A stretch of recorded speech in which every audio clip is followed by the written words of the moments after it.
Okay, I'm putting a spotlight on you, and okay, I'm going to mute my microphone from now on, and go.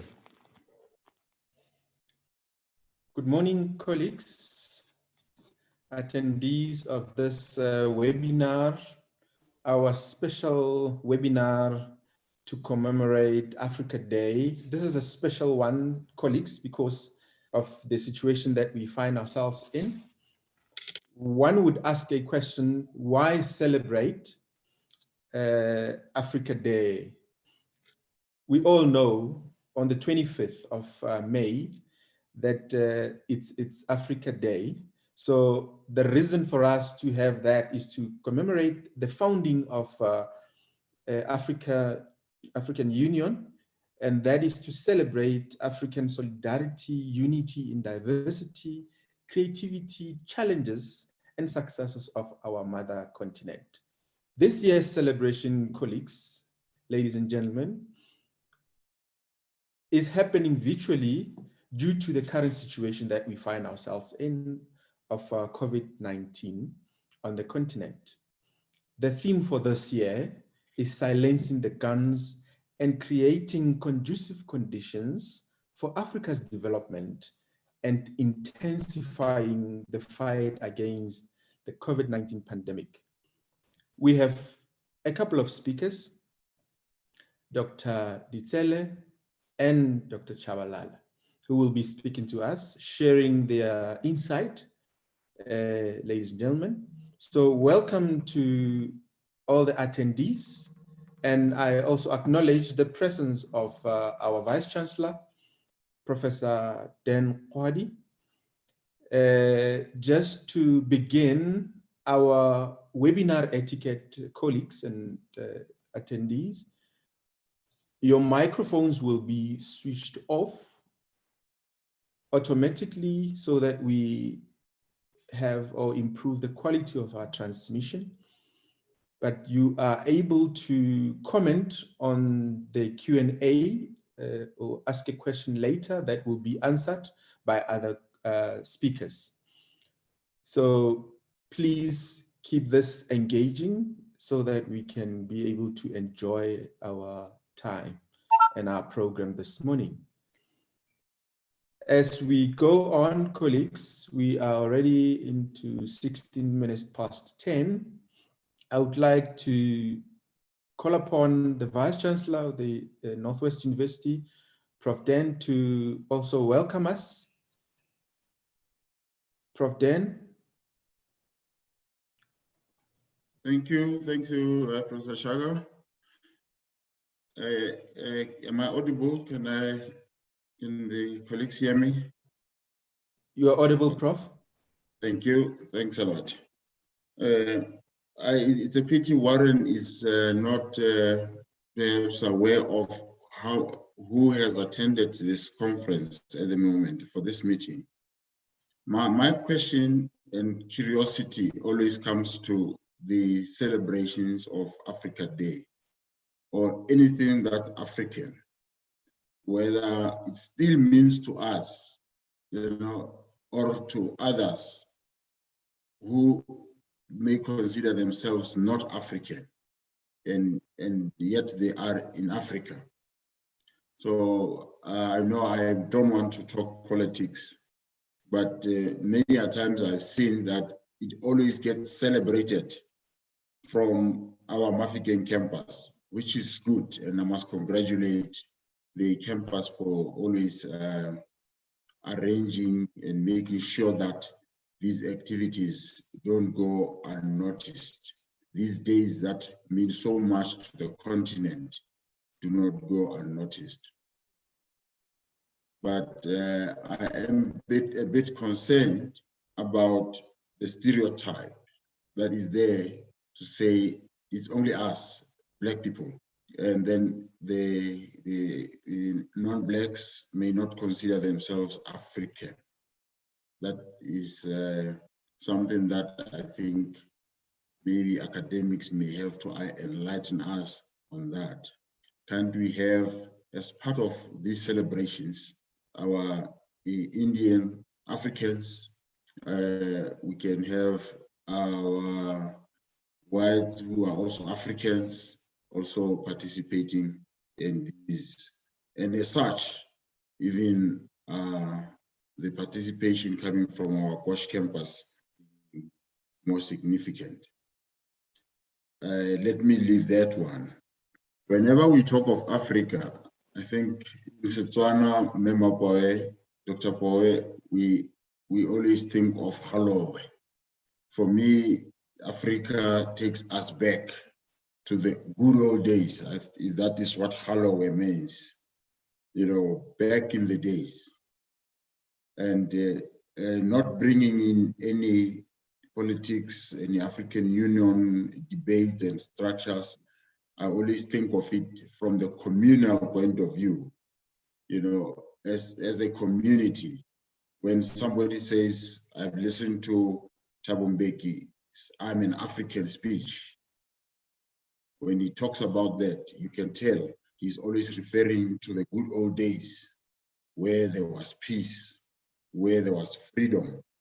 And I think also to us, it always brings back the good days where values were values, and where a child was raised by the community, as we used to say, where yours was mine and mine was yours, and we really meant that in the true sense. So it is important that when we celebrate days of this nature, we always have to remind ourselves of what is it that really characterized an African. And I am not very old to really claim any knowledge of this, but I think we can always attest that as time goes by, things change. And there's more to think about, and there's quite a lot we lose with time in terms of the old days from Halo. Professor Chaga just mentioned this want to celebrate as Africans. It is really a very complex aspect, unity in diversity. Very interesting slogan, but I have experienced it myself, especially in our little context as the Northwest University, how we at some point have to be united and still appreciate the diversity that we have as a diverse institution. We had a discussion just recently where we were talking to the students on how they need to embrace this diversity and appreciate it without necessarily losing their uniqueness. We don't have to lose our uniqueness of who I am without necessarily despising others. A very difficult situation, our unity in diversity. And I think we should be, as attendees of this meeting,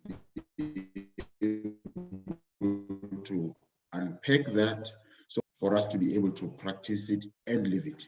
Thank you very much, colleagues.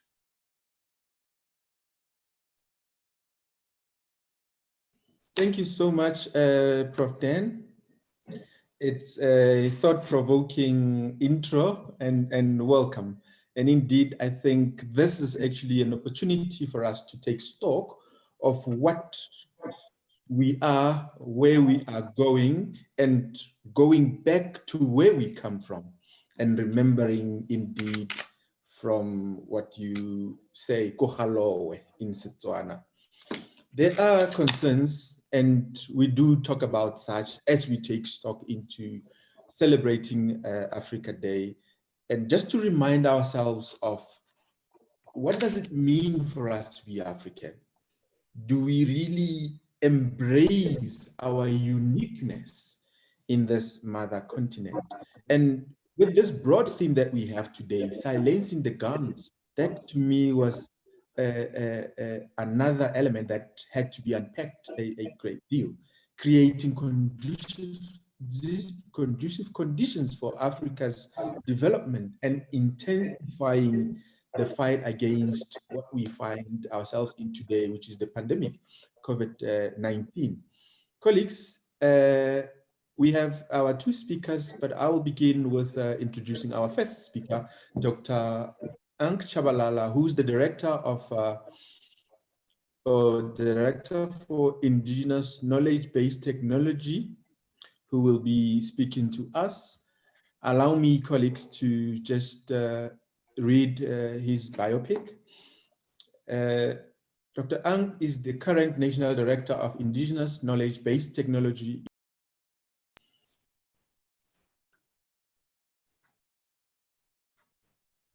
and unit of South African Department of Science and Technology. He's a medical scientist with special interest in research, development and innovation of African natural medicines, cosmeceuticals, nutraceuticals, health infusions, and technology transfer. Dr. Chabalala is an applied epidemiologist and African medicine practitioner with passion in Asian but scientific African and Afro-Asian healing arts. He holds a Master's of Science from University of Pretoria, a Master's of Public Health from Tsinghua University, and a doctoral degree in technology innovation from Da Vinci Institute of Technology.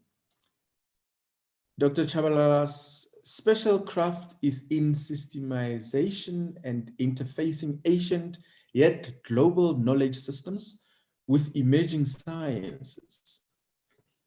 For example, quantum mechanics, pharmacology, epigenetics, biotechnology, astrophysics, among others. He serves in South African Health Products Regulatory Authority and the Ministerial Advisory and Presidential Master Plan Committee on Medical Cannabis. He has formerly worked as a Deputy Director and Medical Scientist, heading the Emerging and Re-Emerging Infectious Diseases Unit of the National Department of Health. He was also the World Health Organizational focal point for integrated disease surveillance and response in South Africa.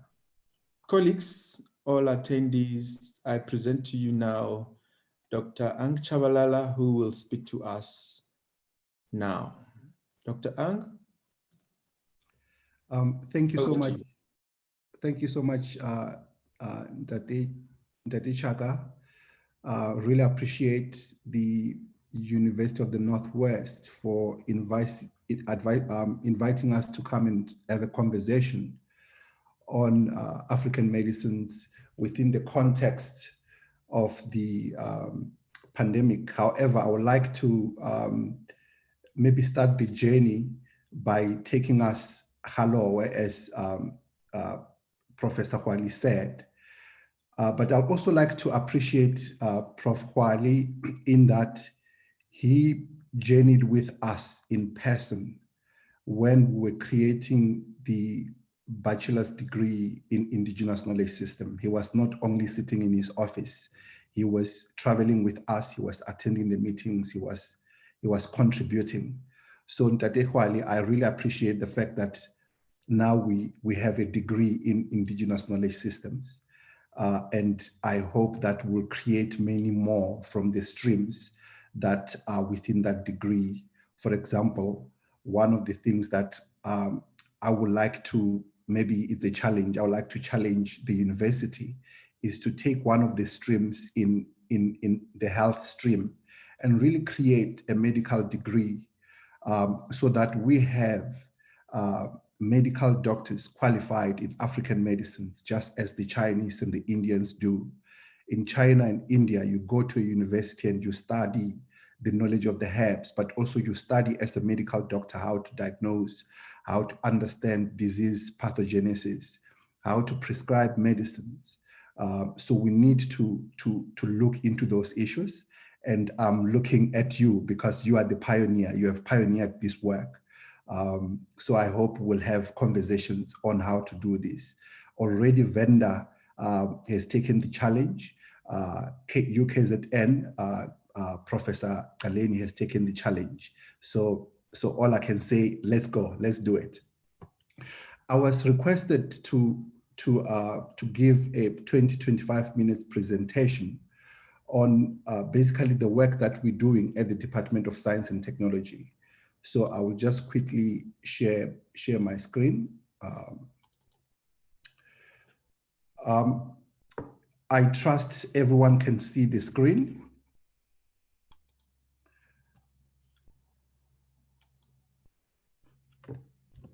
Now, the presentation will focus on African medicines, and note that I choose to use the term African medicines because when we use these foreign tongues, there are certain words in English that are denigrating when we have to translate them back to our own languages.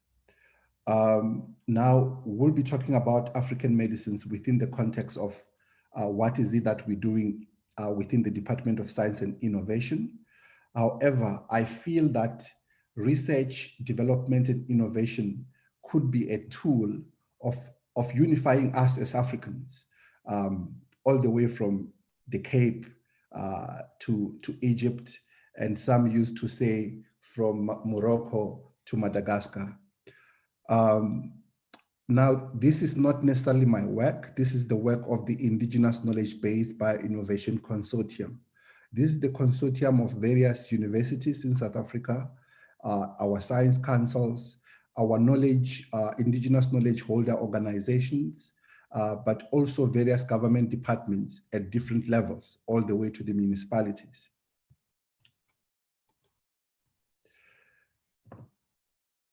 Ndate Kwali said we should go to Halowe.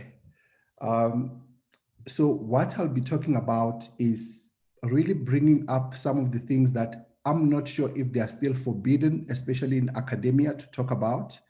I call them African true stories, not only history, but really the truth beyond the history. I'll talk about this within the context of the fact that we were scientific in our approaches. Our ancestors, those who gave birth to us, those who gave birth to African civilizations, were systematic and scientific in everything that they did, whether it was about setting up communities, as Prof. Wali said, whether it was about setting up health systems of governance, agriculture, military, you name them. Then I'll move over then to talk about the work that we're doing in general within the Department of Science and Innovation, because the COVID work then falls under that context.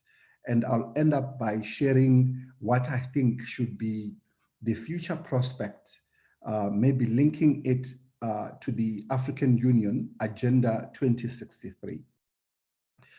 Now, as we kickstart, I would like to call your attention to the picture that I've shown. You will see a bird-headed man. It's a man with the head of an ibis. It's an African ibis. It's a bird. He's holding two staffs with what looks like serpents or snakes. This is the origin of the symbols that you see in most health organizations, the World Health Organization, the hospital symbols, whether it's emergency ambulances, whether it's in dentistry, all the various fields of medicines always have a staff and a snake on it as a symbol of health. The oldest symbols ever recorded in humanity are actually found in Africa. in a country which in the ancient times was governed and ruled by people like me and you, and I'll demonstrate that. This country was called ancient Egypt, or the Egyptians themselves, they call themselves the Rani Kemet, the Kemetian people. His name is Tehuti. It's a principle. There is no such a thing in nature. There is no human being with a head of a bird. This is a principle which our ancestors actually presented or articulated their interaction with nature, with existence. Those of you who come from the chemistry or biochemistry fields, you will realize that we have what we call the chemical structures, or even in physics, we have formulas. These formulas are intricate writings with certain geometric patterns, where our ancestors didn't use what we'll call the chemical structure of oxygen or an integral equation. They actually drew these things in the form of human beings or whatever they saw in nature. That's what we're talking about here. It's a principle which then they actually used to formulate ideas about existence, what we may call cosmology, to inform epistemology. This picture is found in a temple in a place called Abtu. Today, this place is called Abydos in Upper Egypt, in a temple of one called Seti. He was a pharaoh called Seti, was a living man called Seti. His other name was called Men-Ma'atra. This temple was built over 3,000 years ago. So you can go today and see these things.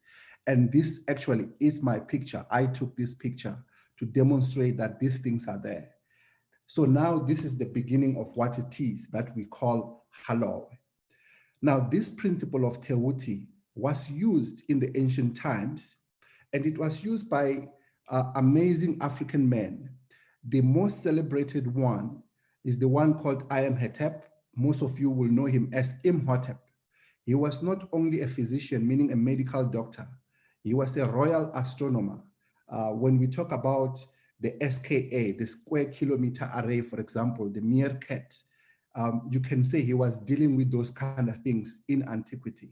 But he was also a prime minister. He was an architect. He understood mathematics and is the builder of the first step pyramid of ancient Egypt, and certain writings on medicines. Like, for example, I have some examples of some of the books which are based on his teachings. There were contemporaries around his time. Like, for example, there was a master dentist. You can see it's an African man with an afro, beautiful afro. His name was called Hesira. And later on, there was a king called Pepi I. Pepi I was also a physician. So he was not only a king, he was also a medical doctor. It was not only men in antiquity, there were women. For example, around the time of Imhotep, we are told that there was a lady who was a chief physician, almost like the head of the medical faculty within a tertiary hospital. Her name was Peseshet. And then later on, there was another lady, African lady called Merit Ptah. These women were also gynecologists. They were in ops and gyne. Later on, and I'm talking around 3,000 years ago, there was a lady, most people who are doing history, they know her as the wife of Amenhotep III. This lady, she built a hospital. I actually went to the ruins of this hospital. It's still standing there. They are rebuilding it. They are taking it back.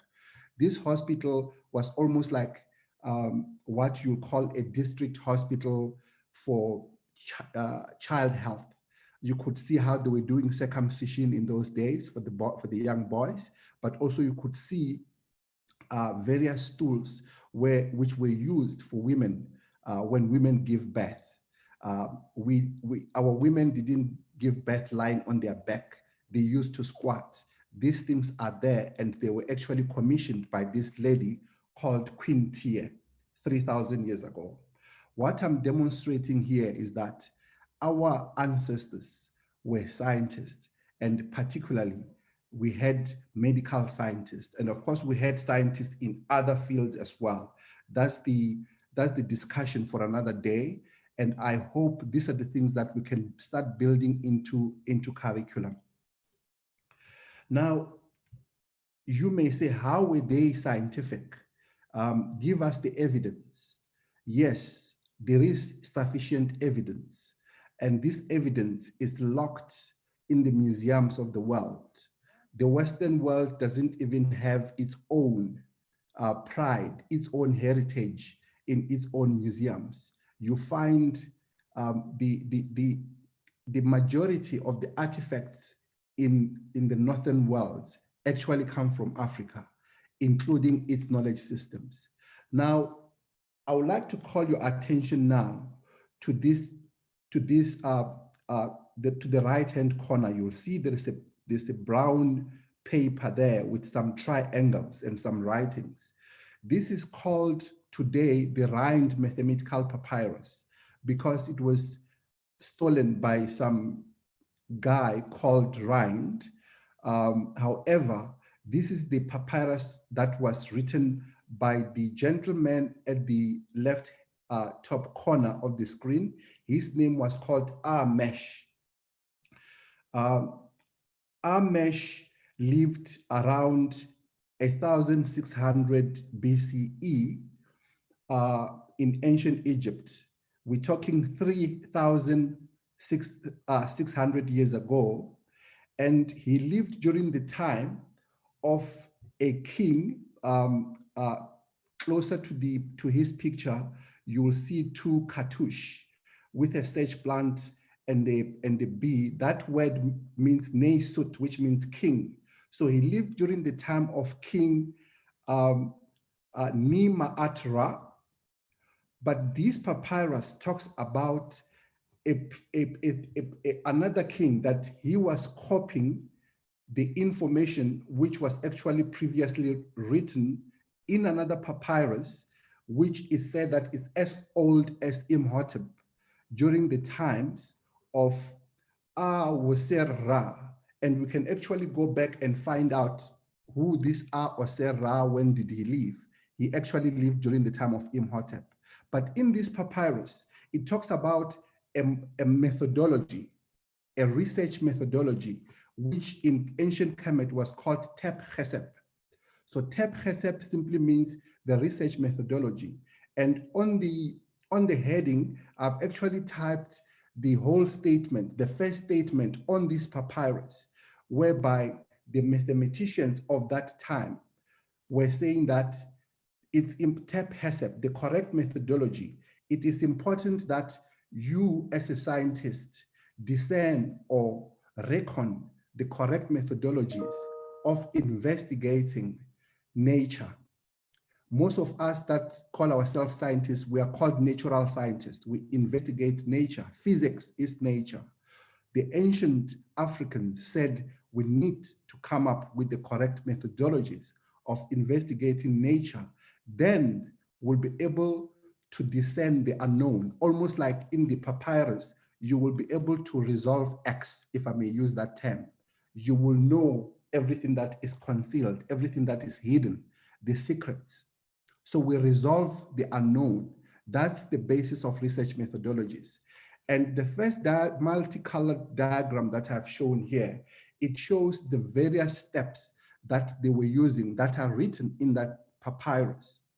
That from Tep all the way to Chet Niker, to Pet Air, to Ses Shemet, to Ir M Keper, and Rekpu and Genke, all these are the various methods which today we call research methodologies, starting with identifying the problem, articulating the problem further to come up with a hypothesis, then setting up the experiment, conducting the experiment, coming up with research results, and then analyzing the results to understand what is the knowledge that is coming out of these results, and then applying the results. This is the method or the model that our ancestors used in ancient times. This is a whole curriculum that in itself. And I think in time, we need to then get some students to start investigating these issues. And I'm willing to actually co-supervise some of the students at your university. Some people may say, but how do you know that those people in ancient Egypt were indeed Africans like us? Because today, the people that we see in ancient Egypt, they don't necessarily look like us, Abantu, Batu. They look like Arabs. Yes, that is true. A lot of things happened, what we call colonization and invasions of antiquity. However, there is a lot of work that has been done by various scientists in various places, and I've quoted some of the journals that you can go to. What they've done is that they've taken the mummies our ancestors used to preserve their dead. So what happened in antiquity? They preserved the dead royals or some of the nobles in the form of mummies. And what scientists did, both in Africa, some of them are Africans, I know some of them, some from Egypt, some from Europe and the Americas. They then looked into what is called haplogroups. They looked into the Y chromosomes. They wanted to determine who are these people descending from? Who are the parents of these people? But also you could tell who are the descendants of these people. So if you took a mummy, you could tell whose parents or who it was related to in the past, but also you can tell who are its children into the future. On this table, in short, on top is just the various names of the various mummies that were actually examined. And the most popular one that you know about is Tut, is the one called Tut Ankh Amun. And Amenhotep or Amenhotep III, it's actually his grandfather. And Queen Tiye, the lady that I showed in the previous slide, is his grandmother. But also there were other royals and many more. What they discovered is that when you look into the DNA of these people, they have a genetic marker which is called E1B1A. Now, where do we find people with this genetic marker called E1B1A today? In South Africa, the Vet Origin Center actually does this kind of test. And guess what? We are the ones that have this genetic marker, particularly people in Southern Africa, as this table indicates. Often people used to say, oh, the ancient Egyptians came from around the Great Lakes. The Great Lakes come second. Some of us, like for example, in my surname, the Shabalala Mshengu Dongalama Vuso, we often say when we praise ourselves, we say, Nina naye Embo na buya futi. Those who went to Embo. And where is Embo? Embo is all the way into the Sudan. And of course, it is the people of the Sudan that ended up in ancient Egypt. So I'm just demonstrating that we are the parents of the ancient Egyptians, but when Egypt fell, we remembered to come back home, and therefore we are the descendants of the ancient Egyptians. We can use culture, we can use language, we can use artifacts, but the most important thing that you can use to know who your parents are is DNA, and DNA doesn't lie. The ancient Egyptians were our splendid relatives, and we are their children. Now, coming to COVID, I think we are saturated with what is happening around COVID in the world. I won't even talk about the challenges that we're facing.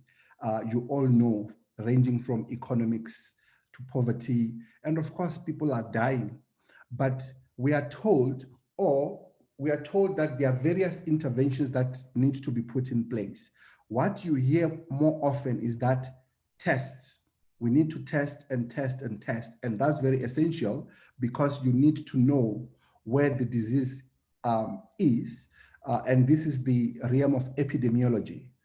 Epidemiology simply shows you who's sick, when did they get sick, and where are they sick. But also, we need medicines, we need therapeutics, we need vaccines, we need stronger immune systems.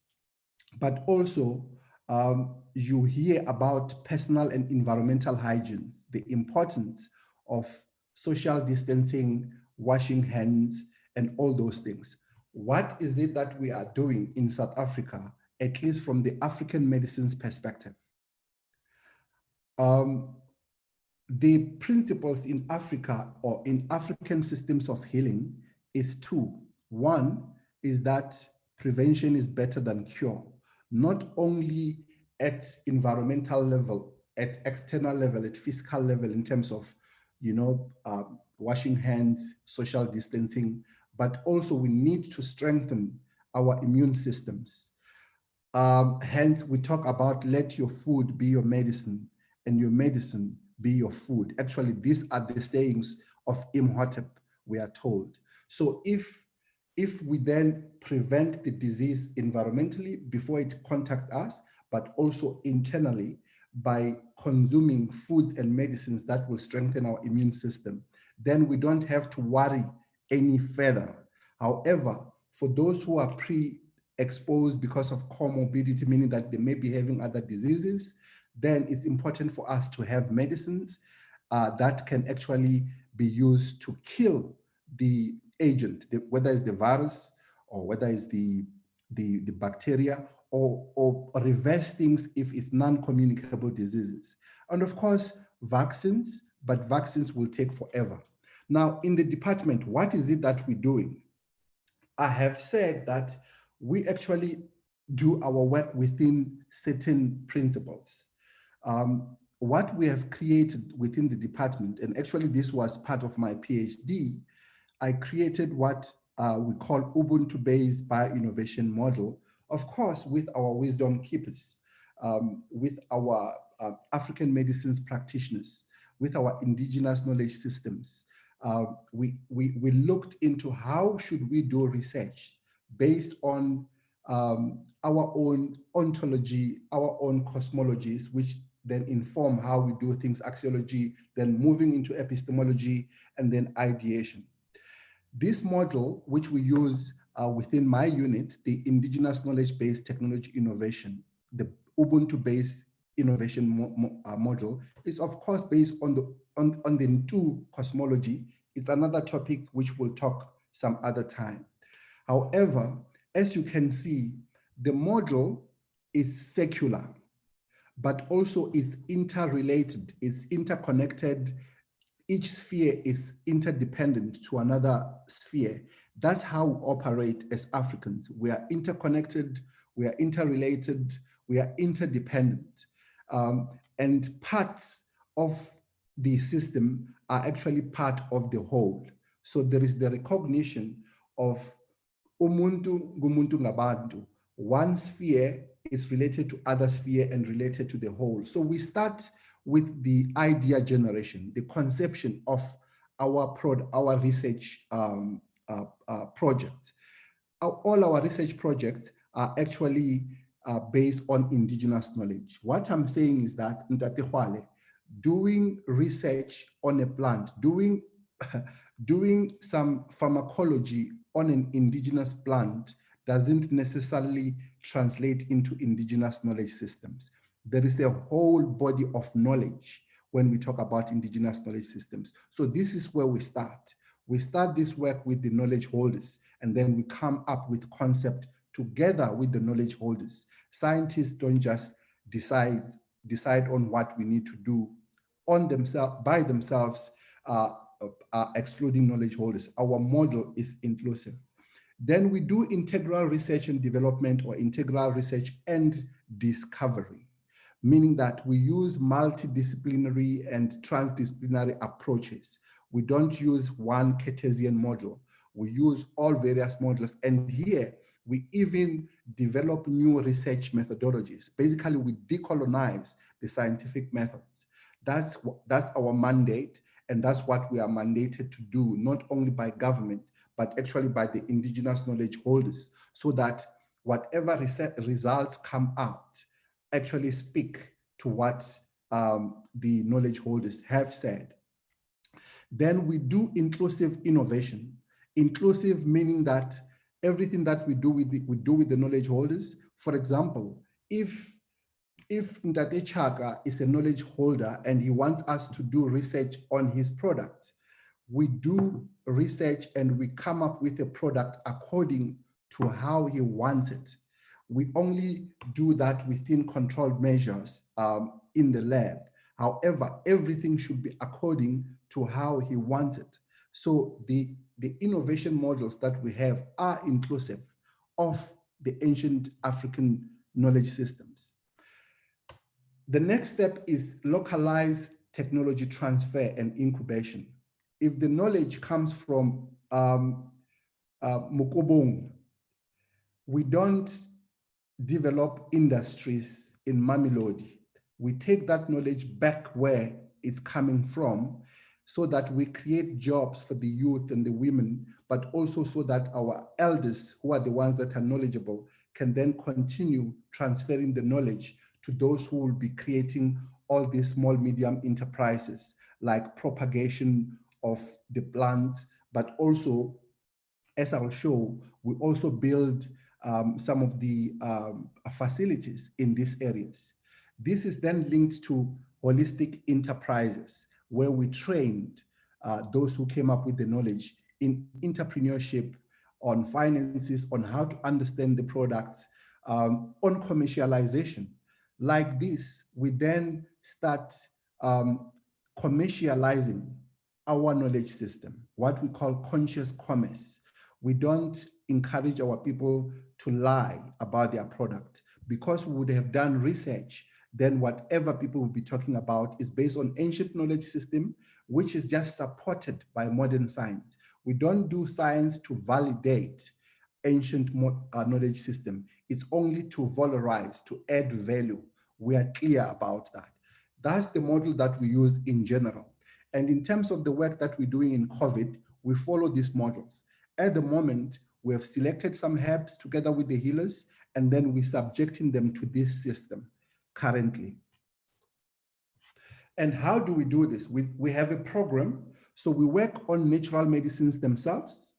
We have another program, another platform which looks into cosmeceuticals. These are cosmetics, but they have healing potencies, healing potential. So we look into health and beauty.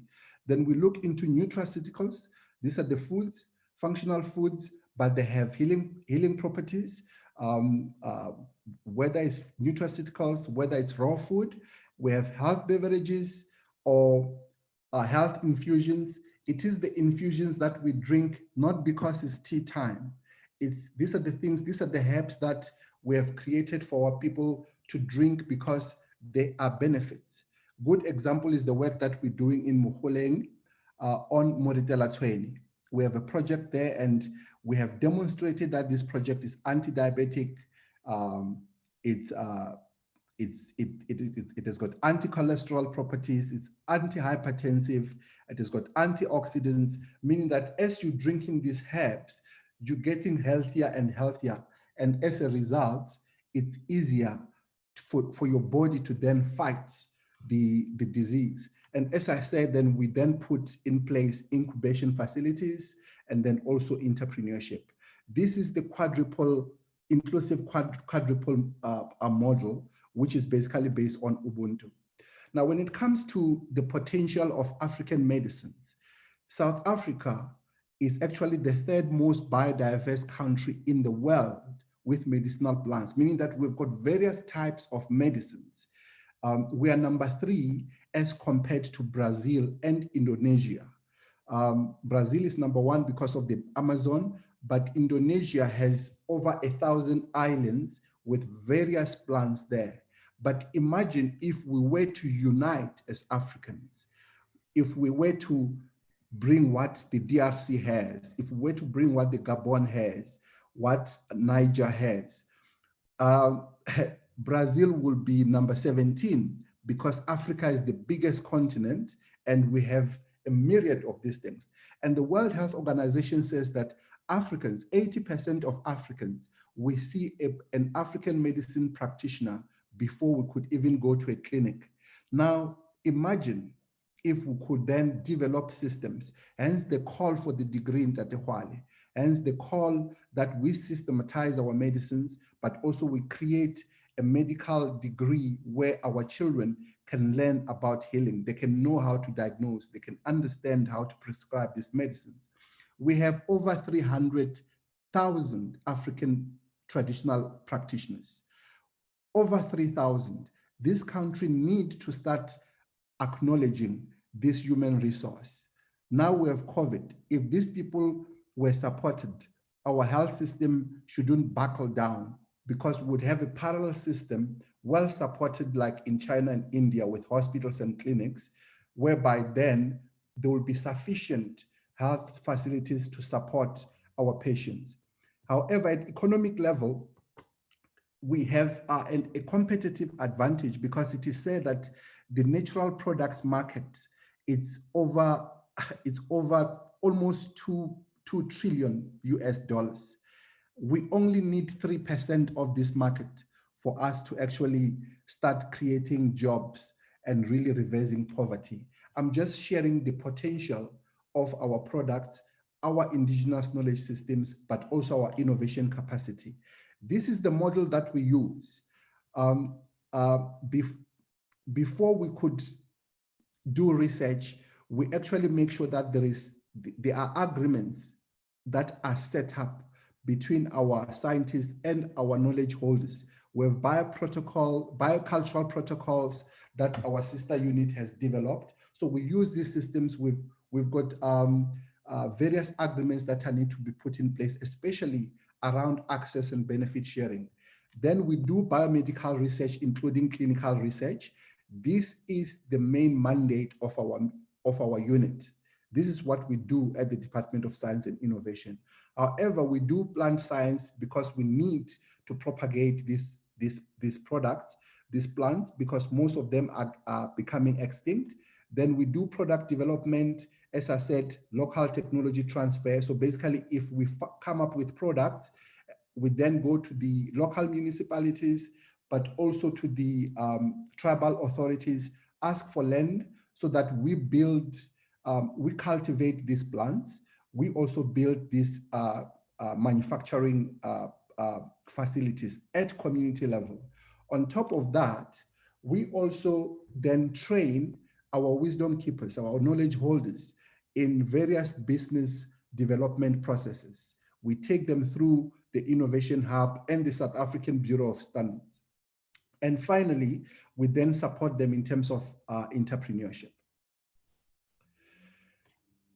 I was asked to say, what is the future prospect as I conclude? What I'm saying is that the process that I just described is the process that we'll use for COVID. We are using for COVID.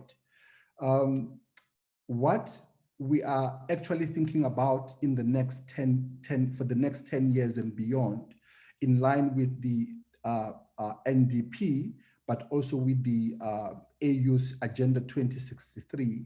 In South Africa, we are now starting to establish an integrated indigenous knowledge-based bioinnovation institute. We would like to link all universities and science councils into one institute whereby we'll be able to do all those processes that I described above seamlessly. There should be a movement from idea generation all the way to the development of a product through research in collaboration with the knowledge holders.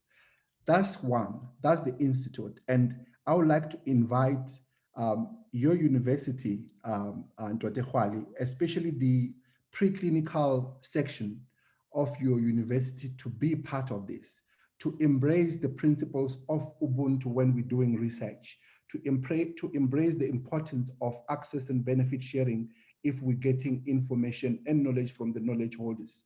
Not only Mafeking Poch need to come on board.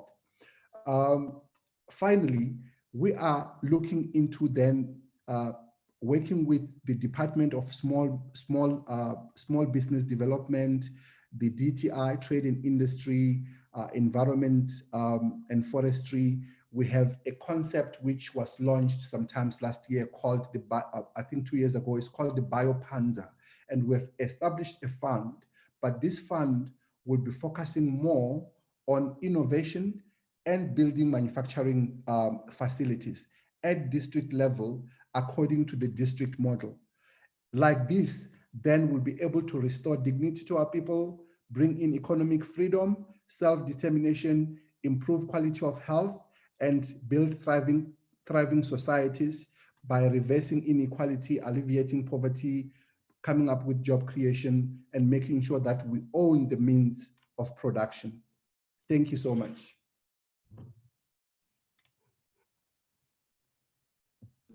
Thank you so much, Dr. Chabalala. Quite an insightful presentation, an eye-opener indeed, massive contribution into issues of COVID that the world is dealing with at the moment. I have taken quite a bit. And without speaking on behalf of the Vice Chancellor, I think we'll just have to hit the call for the challenge that you have brought to us. Colleagues, may I call for questions so that we can address the presentation that has just been on now. On my Q&A, I don't see any questions thus far, unless Paul, can you also open up some questions there? But I would like to call upon the VC to say something. I saw the VC's hand. Prof. Dan? Thanks, Professor Shaka. Dr. Shabalala, indeed, this is really thought-provoking and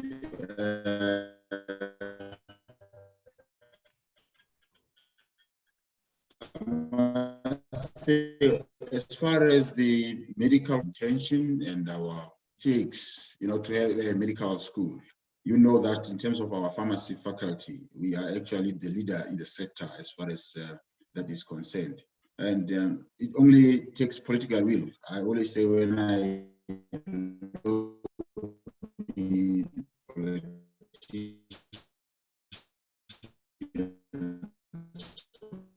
this say we only need political will, and if we embrace this idea, and you are to be diversified, we need to also look at the indigenous knowledge side of it. And I think if we have a medical faculty who is best placed to do that, other than ourselves, we should really be able to bring in all the aspects of traditional medicine into that.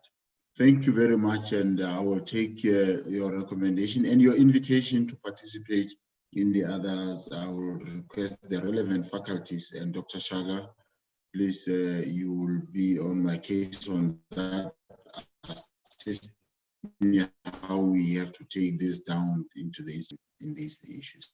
Thank you very much. Thank you so much, VC. Colleagues, I see 3 questions. The first one is from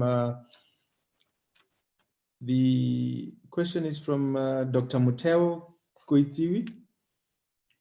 The other one is from Ketlaring Polori, and Prof. Mirna Nell has just given a comment there to say, thank you very much for an interesting and insightful presentation, Dr. Chabalala. Let's go to the second one. That is a question now to say, Ketlaring Polori wants to find out, Dr. Chabalala, how does one in the technology transfer incubation at university level get involved? Because there is no incubation, one has to go through to Innovation Hub. I think you've captured that. And The one from Dr. Koitiwi is Dr. Chabalala. When will we get Moretela 20 on the market? And maybe the last one, what role does the DSI envisage university departments to play in the innovation value chain? If you can take the three, Dr. Chabalala. Thank you so much, Ntate Chaka. I will start with the how can universities be involved in the innovation value chain? Actually, they are already involved because universities are part of the innovation system of South Africa. Now, the model that I showed you, the Ubuntu-based bioinnovation model, is the one that then informs what we call in the department the Indigenous Knowledge-Based Bioinnovation Program. This program has universities, science councils, knowledge holders, and government departments. All that universities have to do is just to become part of us. There are rules of the game, as I've described, Ubuntu sharing, access benefit sharing, and the willingness to actually reverse poverty. Basically, we don't do research for the sake of research. We don't do research to write papers. Whilst that is necessary, we do research to actually serve our people. So universities are already involved. They are part of the national innovation systems. And for the second question, in terms of the students, how they can be involved in technology transfer and incubation. This is done in various ways. Our work is done in various ways. One is that we have a program which we call Coach Lab. It's a 6-month program that we've designed with the Innovation Hub, and we bring in various experts, including indigenous knowledge systems experts in the space of business development, in the space of economics, scientists, product development, marketing, so that they take whoever attends this program through all these systems. And towards the end, students are taught how to pitch. So whoever attends, and education is not a deterrent here. You don't have to have to speak English or have a degree to attend this. We have elders who have never set foot at school attending this, and they perform very well because we use our own languages. There is elder-youth interface. So at the end of the project, participants are encouraged to pitch. So if you pitch and your pitch succeeds, then you are immediately assigned a mentor. If you have a product or if you have a concept, you are assigned a mentor for 12 months who will then help you further develop your product. If you have a product, you are then incubated, whether it's at Biopark, whether we take you through other processes at the Council for Scientific and Industrial Research, or whether we link you up with the Agricultural Research Council, or any other of our universities, depending on where you are in the country. Whether you are students, whether you're a knowledge holder, whether you are a professor, the Coach Lab Tech Transfer Entrepreneurship or Bi-Entrepreneurship Program is open for everybody. Now, with regards to the project-based tech transfer and incubation, it's just a natural progression. We do research, we're happy that there will be a product. Naturally, there must be technology transfer.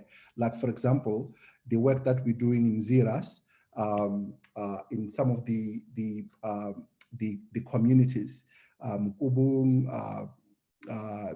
under Hosimuyilwa, and those villages around Zeras. Muteo is asking about Moritela training. We have done research, we have demonstrated what it can do.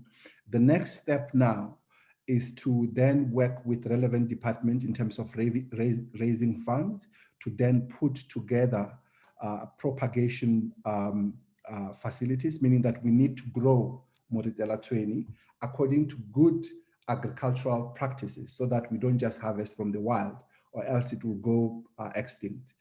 Then together with propagation, according to good agricultural practices, we need to build a pre-processing facility to then process these plants, these herbs, according to good manufacturing practices. Now, these things take time because you need funding, you need land, you need to then build these things, you need to build the markets. So there is no way in which I can give you a date that this day in particular, this will happen, but we are in the process and the process is actually moving very fast.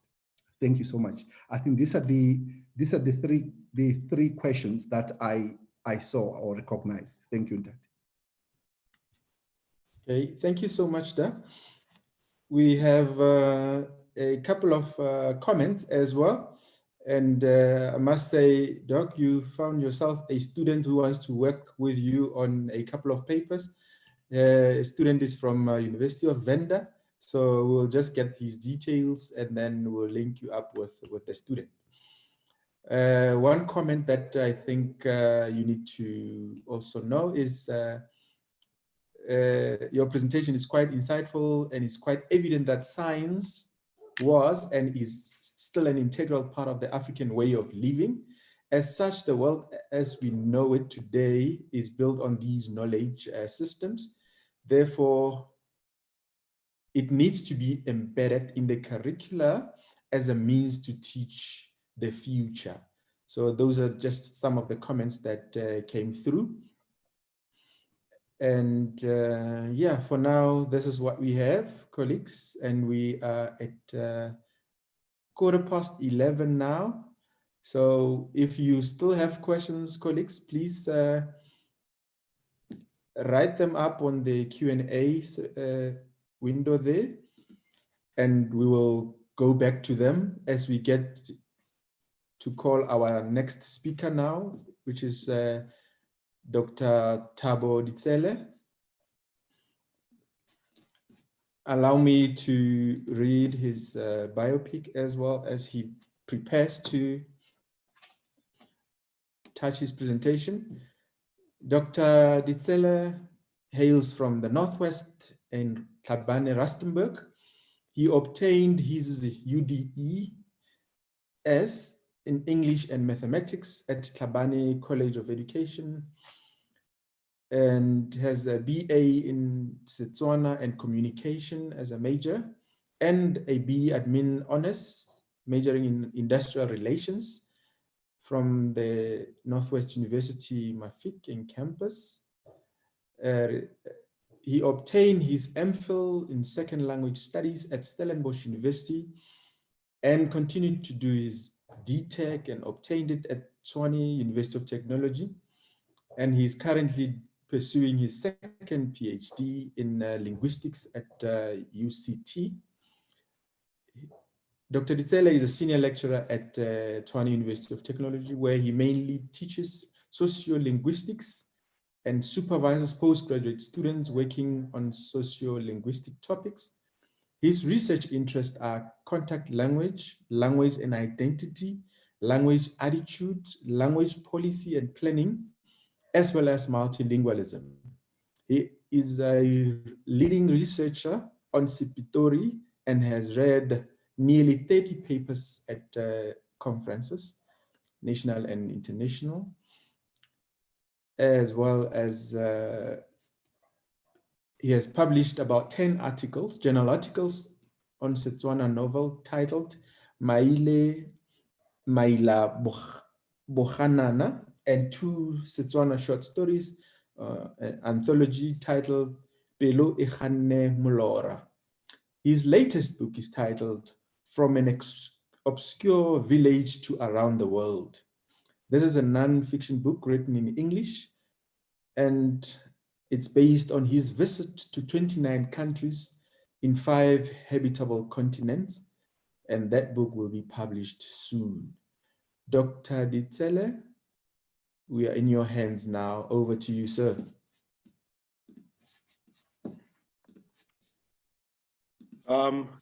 Thank you very much. Can everybody hear me, Professor Chaga? Yes. Okay. Thank you very much, everybody. Perhaps at the outset, the people of my village will kill me if I do not correct what you just said. Tlhabane is where I was born. I'm not from there, it's just place of birth. I am from a tiny, obscure village just next to Sun City. It's called Maile. Other people call it Reikral. That's where I come from. So just to correct that. I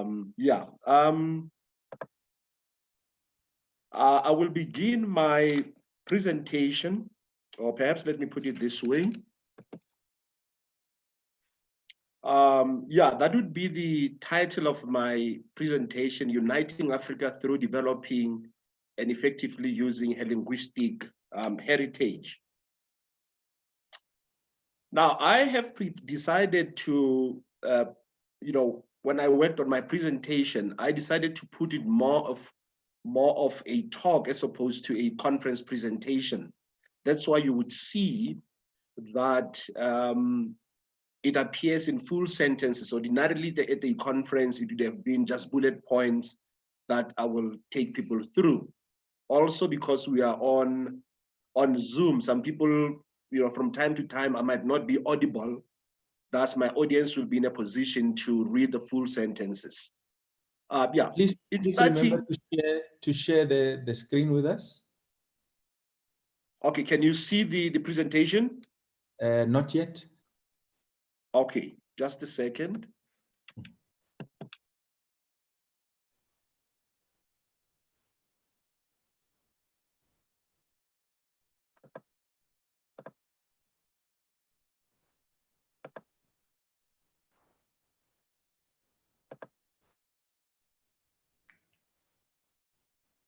It's still not on.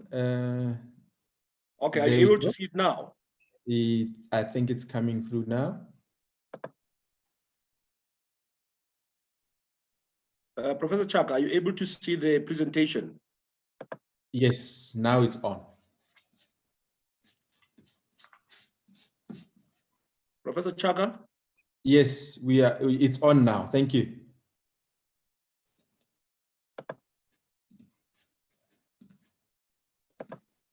Oh, there we go. It's on. It's on. It's on. Yeah. Yes. Okay. Okay. Sorry about that little hitch. We're learning as we go along.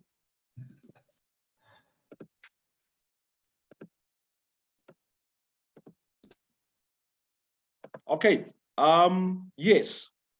I was saying that the title of my presentation is Uniting Africa Through Developing and Effectively Using Her Linguistic Heritage. Perhaps to repeat myself shortly, I would say, as my presentation will show, I have decided to write full sentences so that from time to time, if my audio is interrupted, my audience will be in a position to read the full sentences.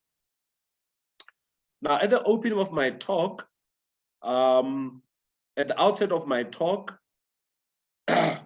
I would like to state that this is a great honor to be given an invitation of this nature to talk at Northwest University on this important occasion of commemorating Africa Day.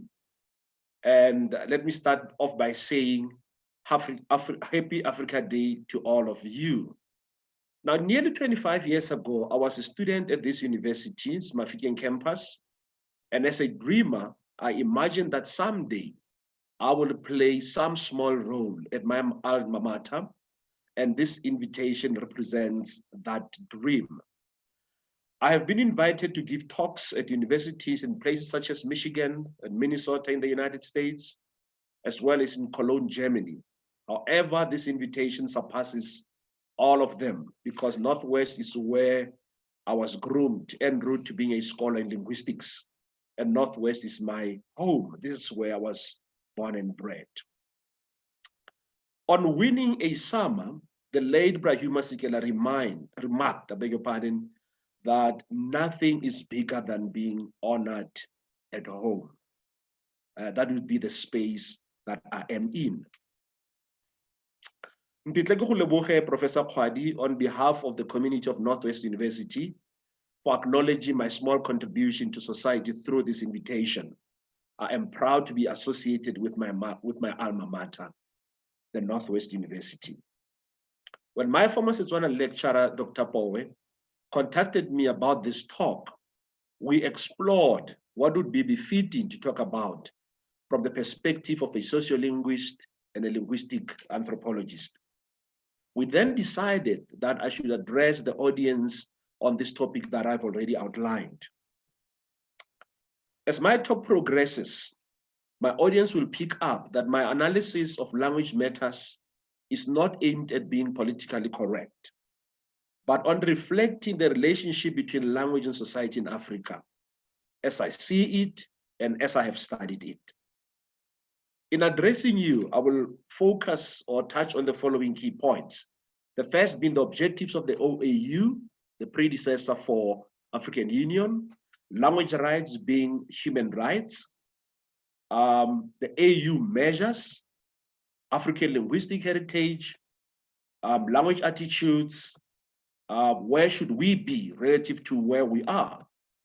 And then I will wrap up my presentation or my talk by giving concluding remarks. Now, as we all know, the OAU was established on the 25th of May, 1963, and its main objective was to unite African countries. While it was replaced by the AU, the African Union, on the 9th of July in 2002, the new body carried on with the mission to unite the people of Africa. Among others, the AU sought to achieve these objectives. And these are the only ones that I selected for purposes of my talk. To ensure that all Africans enjoy human rights, very important, as well as to coordinate and intensify the cooperation of African states in order to achieve a better life for the people of Africa. Now, for practical reasons of the 1960s, around the time when the OAU was established, its members communicated in European languages because at the time, African languages were not developed, underdeveloped. It was the task of future generations to develop Africa's diverse linguistic depth and heritage for significant use, many years after the generation of the founding members. Now, what are human rights? Among the many human rights endorsed by organizations such as the United Nations, as well as the AU, including the Constitution of South Africa, I will confine myself to the following three. And I say the following three because there are many of them. There are about 15, 20 of them. The right to freedom of expression, the right to education, the right to human dignity. Now, as human beings, we largely communicate through language, be it written form, be it spoken form, or gesturing or sign language. Thus, we express our right to freedom of expression through language. Our access to education is done through language. Thus, neglecting the language question tampers with our right to education.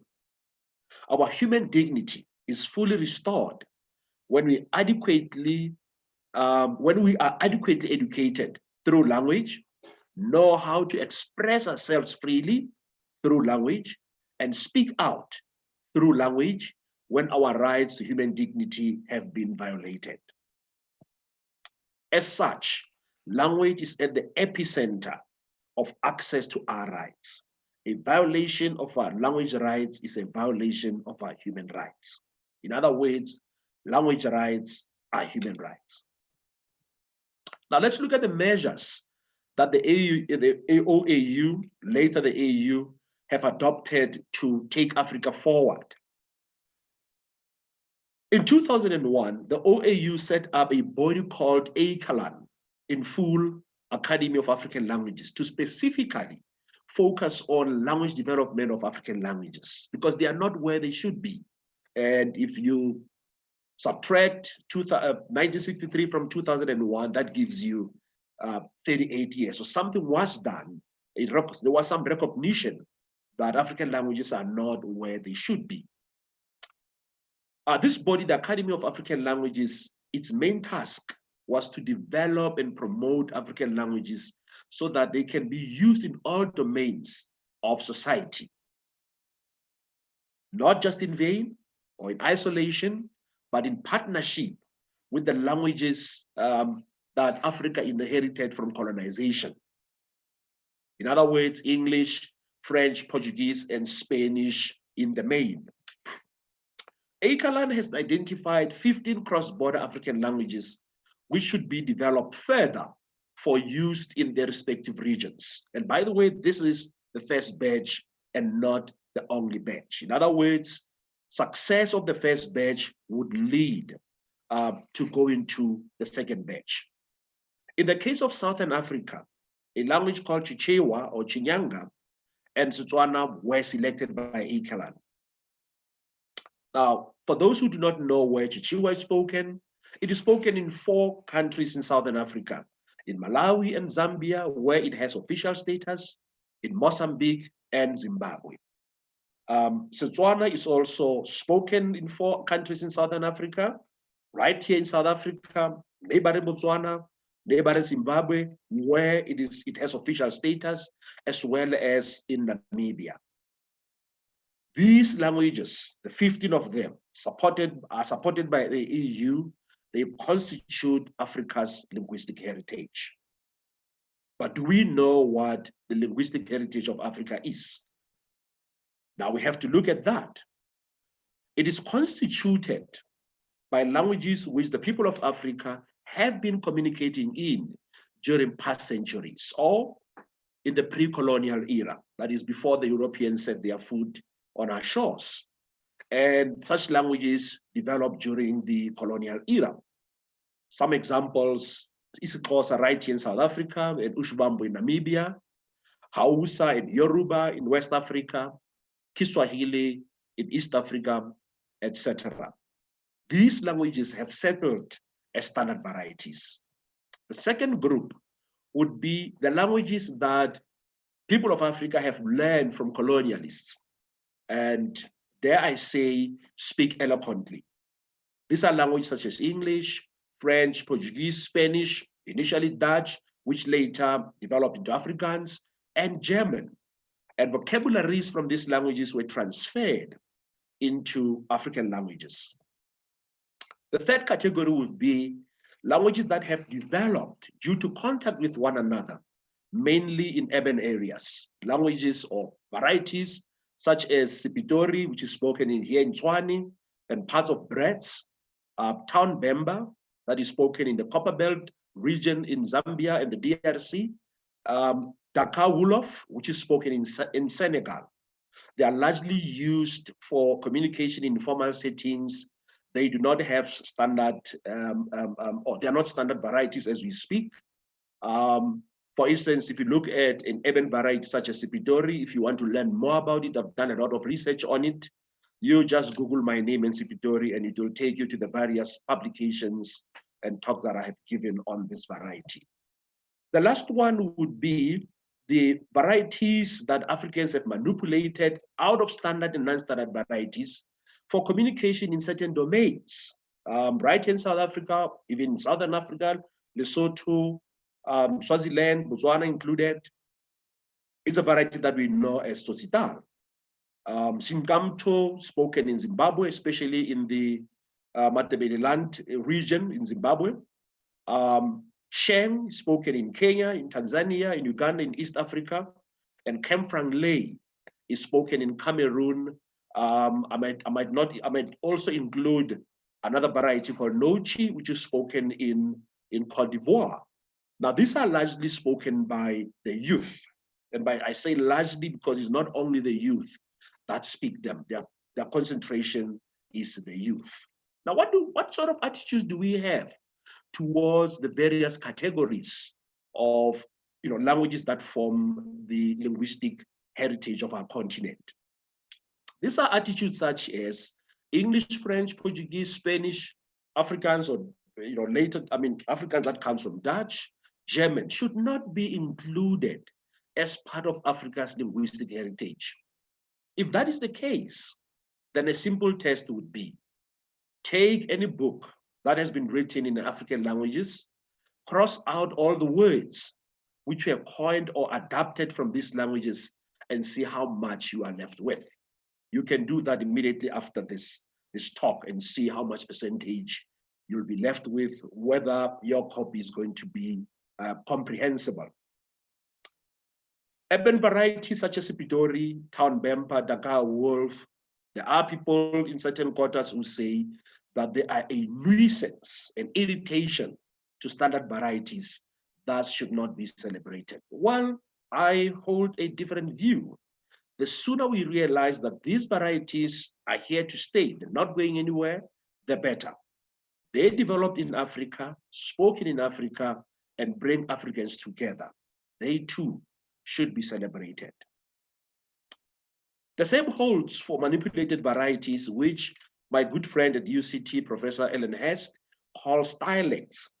I'm talking about Tsutsital, Singamto, beg your pardon, Sheng, Kemfranle, and Nuchi. They demonstrate African innovation. And more importantly, they constitute freedom of expression, which is a human right. They too should be celebrated. Now, where are we in Africa relative to where we want to be, or where our forebearers, the founding members of the AU, wanted us to be? Professor Vic Webb, a renowned South African sociolinguist, argued that any effective and significant language development and use must adopt a bottom-up approach, not a top-down one. What did he mean by that? Or how does he define bottom-up relative to top-down? Now, in a bottom-up approach, society demands the development of its languages, and government reacts. In other words, the people start a move, they control the narrative about the use and the development of the language. Government then catches up with the flow.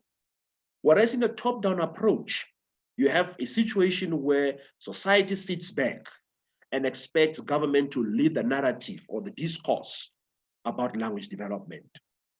Now, in South Africa, anecdotal evidence suggests that when it comes to African languages, society is keen on having a top-down approach. This is where every time you hear people say, what is government doing? In other words, the narrative should be driven by government, not us.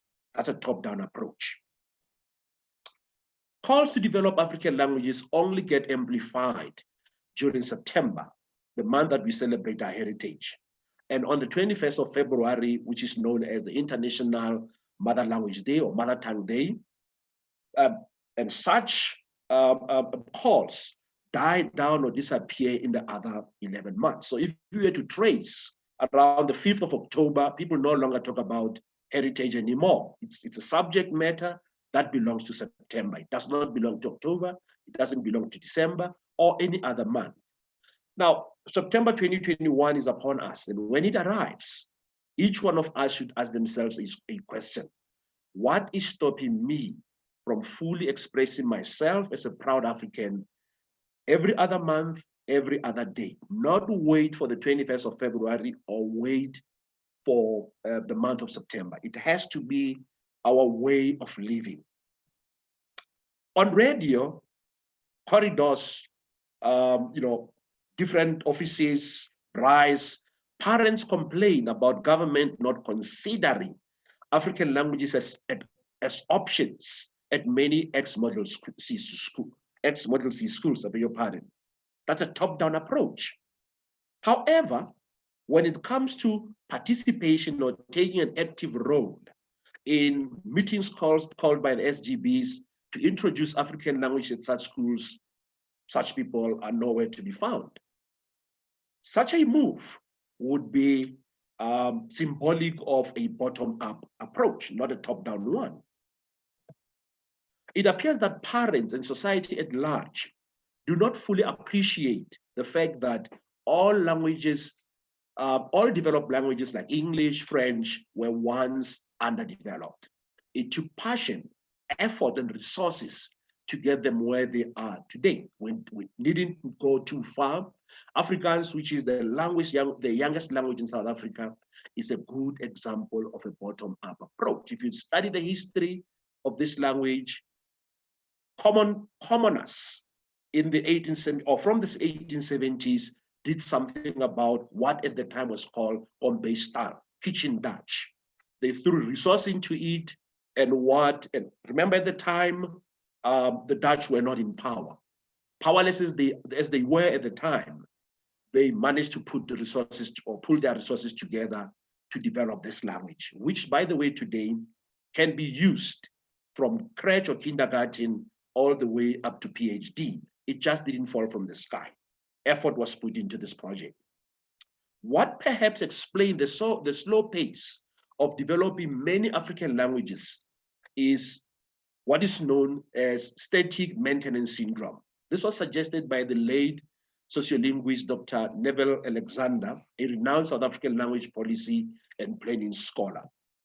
He described this syndrome as the continued support and use of colonial languages in post-colonial Africa, which is often accompanied by a belief, and underline that word, a belief that African languages are inherently inferior to colonial languages and incapable of operating at the same level as them.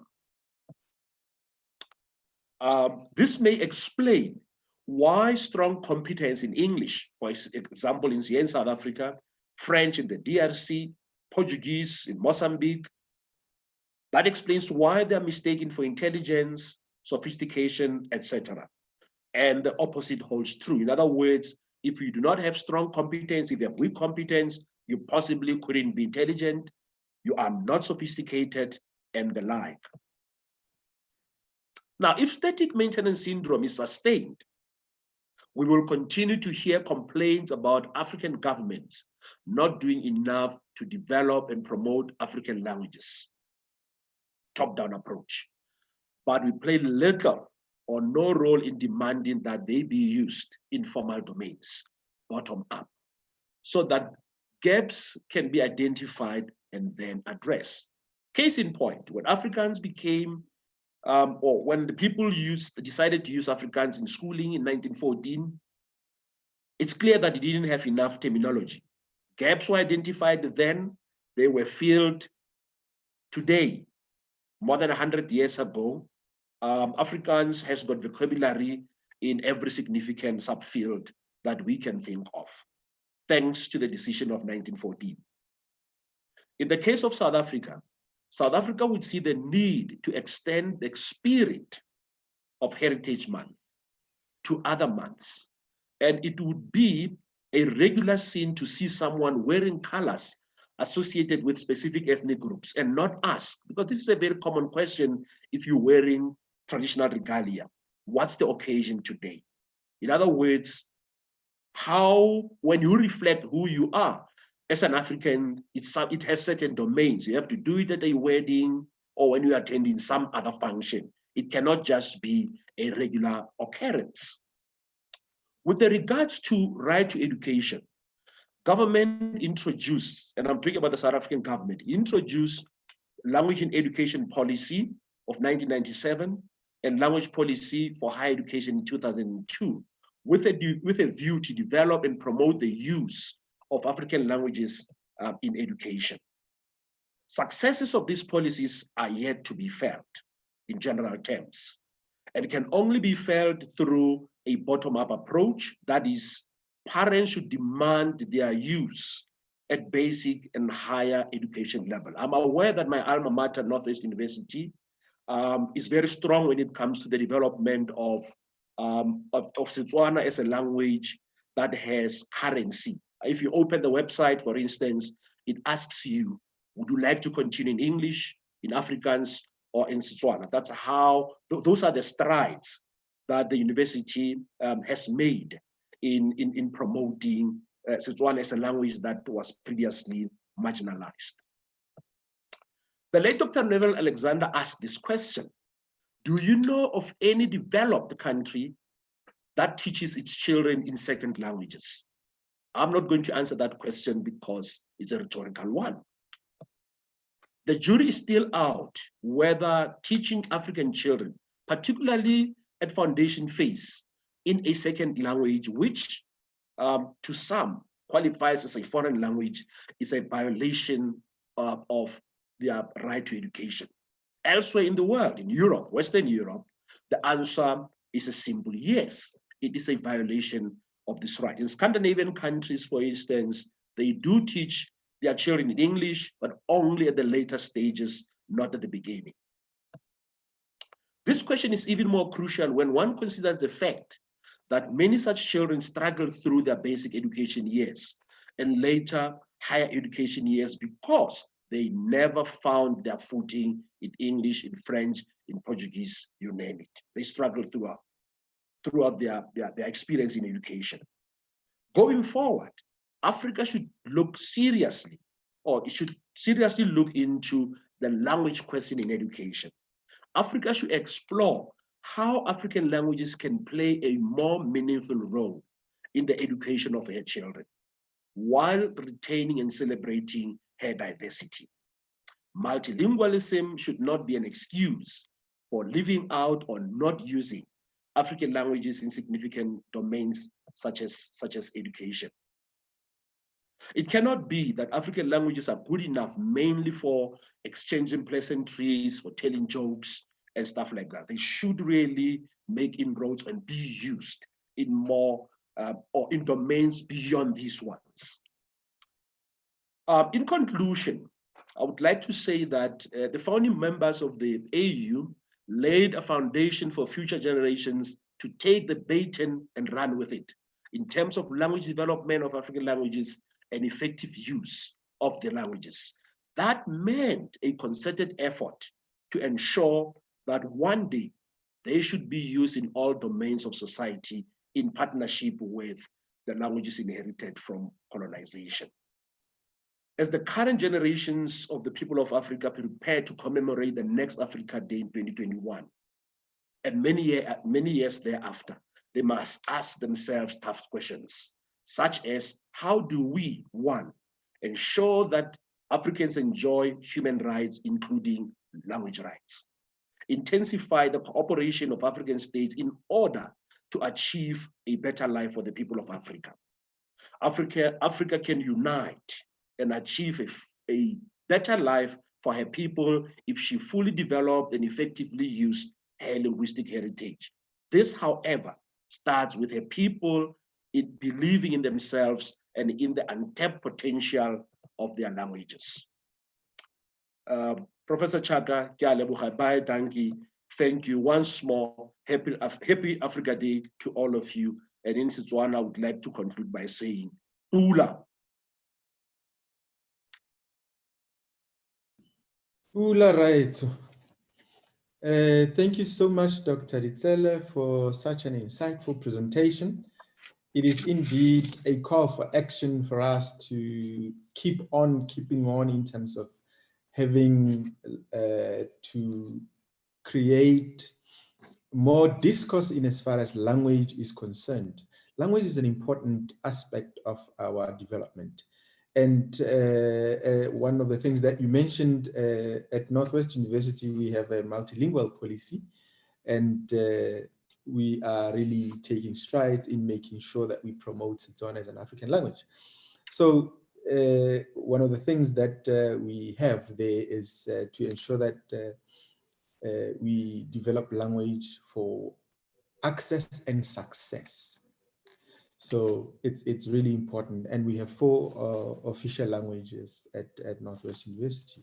So colleagues, I want to recognize some questions, and already have one from Mr. Kakamukakale, who says, Madumenga Kaditele, thank you so much for your informative presentation. About Akalan, do you think Setswana is well represented in Akalan? If no, what can be done to give it a status at Akalan? You can answer that one while other members are popping up their question. Thank you very much. Thank you very much, Dadem Kakale. I think in a way you answered your own question, or let me say the first part of your question is whether Setswana is well represented. Yes, it is. Or perhaps let me put the question back to you. what do you mean by represented? But if you're talking about the committee that is responsible for looking at Setswana in the SADC region, it is well represented. I mean, as a cross-border language, you have academics, researchers from Botswana, and right here in South Africa. Understandably, universities in Namibia and universities in Zimbabwe do not yet teach the language, so it's natural to expect that there wouldn't be people from universities in those two countries. But as it relates to Botswana and South Africa, yes, there are enough representation of the people who are responsible for looking into the Setswana question as far as ACAL is concerned. Thank you. Thank you so much, Doc. Another question from Dr. Kwetiwi. Is Fanaka law, which was spoken by mine workers, regarded as part of language heritage in South Africa?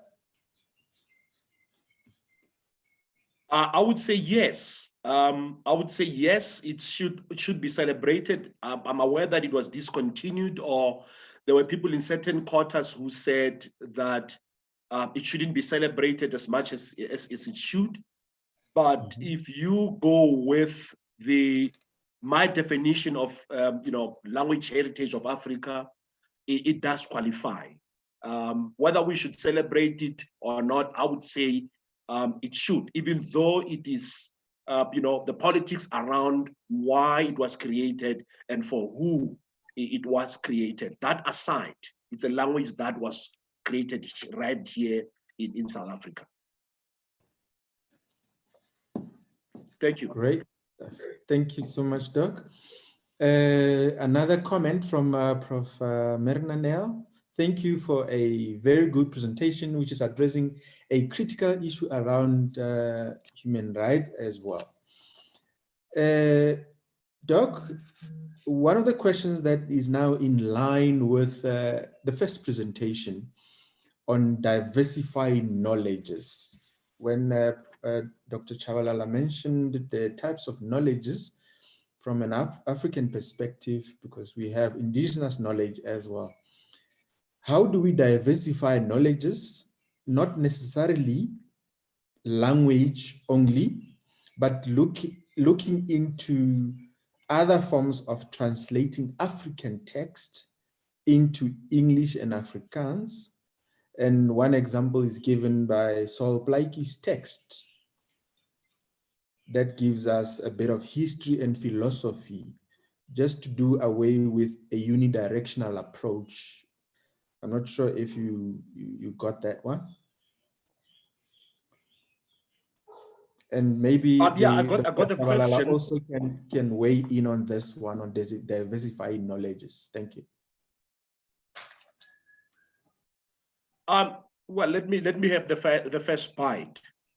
It is actually a good thing to diversify knowledge through language, because in doing so, you are moving away from perception that certain subjects are limited to certain languages.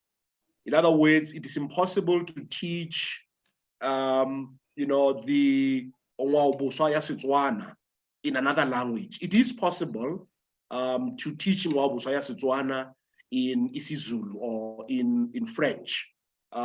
You just have to have the courage to do it.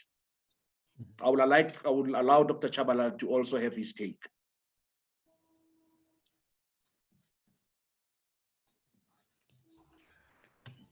Yeah, thank you so much, Dr. Ditele.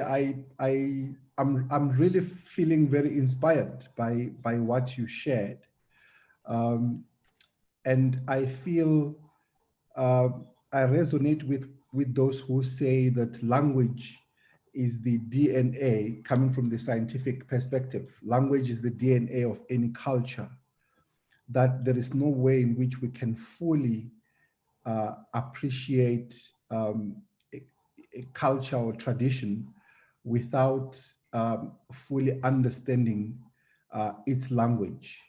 So that's what I'll weigh in, and I do that myself. I always, if there is a culture I like to understand, I go all out and study its language, at least just to move through it. Like, for example, I'm doing my best to bring back the ancient Egyptian language, which is, if you understand Setswana and Nguni languages, when you study it, you realize is the same language. Like, for example, I'm reading, has this language has been deciphered? And I'll be teaching ancient Egyptian languages as from sometimes next week, next month, the last week of June, I'll be starting to teach Medunete how to read the glyphs to those who are interested, because it's important for us to go back Halowe. We must know how to speak Silowe. Thank you. Yeah, interesting stuff. Thank you so much, Dr. Ritsele, Dr. Chabalala. There are two questions, now three. It's very interesting, colleagues. I see our numbers are going up, and we are also live streaming on YouTube. May I go ahead with the three questions? One from Professor Pamela Maseko, who says, how do you determine a language state of development? Would it be incorrect to argue that African languages are developed but needs to extend their languages in modern domains?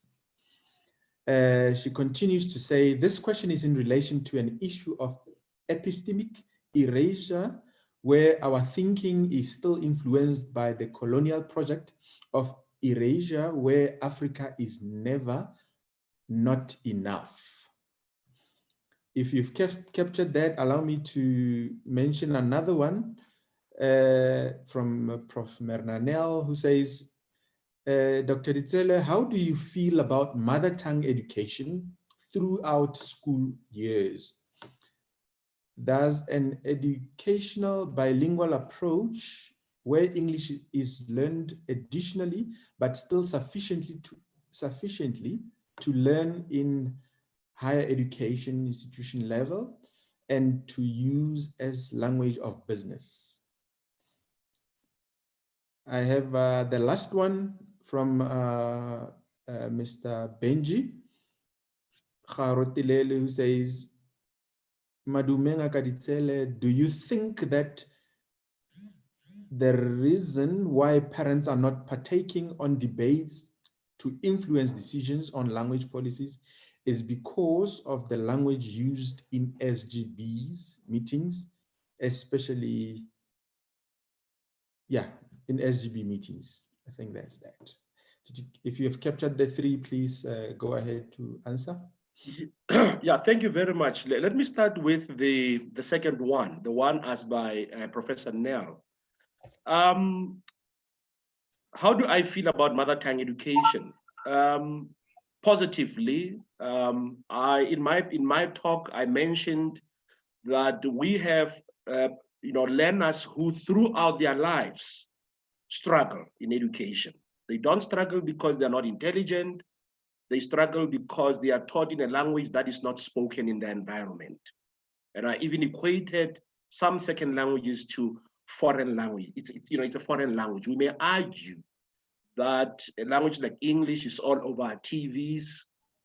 If you take a middle class approach, you would say, yes, children from middle class backgrounds have enough access to television, but unfortunately, South Africa is not only made up by the middle class. There are people who do not have access to such resources.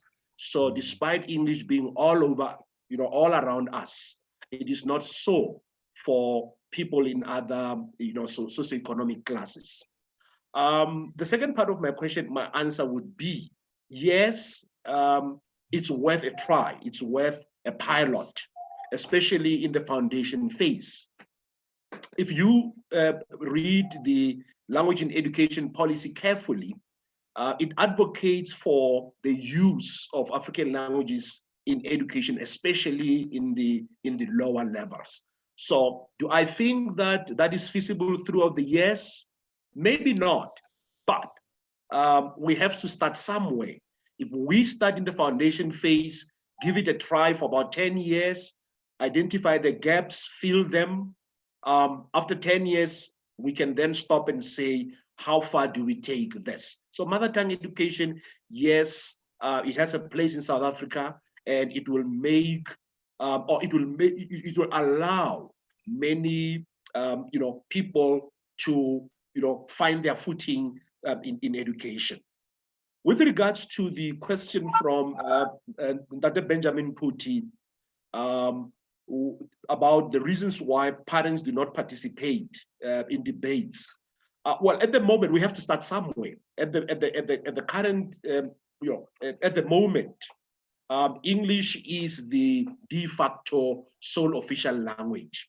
So if it is used in an SGB meeting, it shouldn't be the beginning and the end. Parents can participate through English to decide what the future of their children will be at that particular school. The only reason why people do not participate, like I said in my talk, is the attitude of a top-down approach. People accept that officials in the Department of Education must make a decision, and the decision should be filtered down, as opposed to parents saying, we need this language, then government it should be the business of government to avail material in the language. If I move on to the third and last question, the one from Professor Maseko. In my talk, I make a distinction between undeveloped and underdeveloped. The 9 African languages spoken in South Africa are developed, but they are underdeveloped. In other words, they do not have the necessary vocabularies in many fields that we have.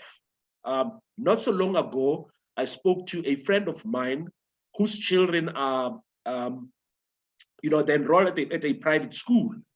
They have decided to, at that private school, they offer Setswana as a first additional language. Now, the school, because there's no material for people who learn Setswana or learners who learn Setswana as a first additional language, the school is forced to use material designed for Setswana home language. That means there is a gap there. We have not developed material for people who are interested in learning Setswana as a first additional language. But good to what the school has done, they have now identified a gap that applied linguists should fill. That will take the language somewhere. Thank you, Prof. Chana. Thank you so much, Doc. The questions are coming fast now, but I would want Dr. Chabalala to answer this one. Dr. Chabalala, there's a question from Prof. Maseko, who says, how do you, no, that's not the one. It says, what is your view on how university structures development of knowledge into disciplines? Is there value in integrating language knowledge in all disciplines, not only languages as media of communication, but also languages as producers of knowledge? And Carol van Wyk says, thanks, Dr. Ditzele, for your presentation, talking about human rights and heritage. I would like to ask a question around the language as the Khoi and the Sen, which has been lost mainly due to colonialism. How and where do we feature this language, noting that it is still spoken in South Africa, Namibia, Botswana, and Zambia? And the others are comments, just to add to what you mentioned there, Dr. Ditzele. You said Muteo wants to add that IKS Center is working with relevant stakeholders, including Dr. Poe, Dr. Shole, Professor Shole, to use Setswana in teaching and learning of indigenous knowledge systems as part of implementation of Northwestern University language policy and multilingual pedagogies. We would like to include experts in our task team, such as yourself. So that's just a comment. So can we get an answer from Dr. Chabalala for Prof. Maseko there?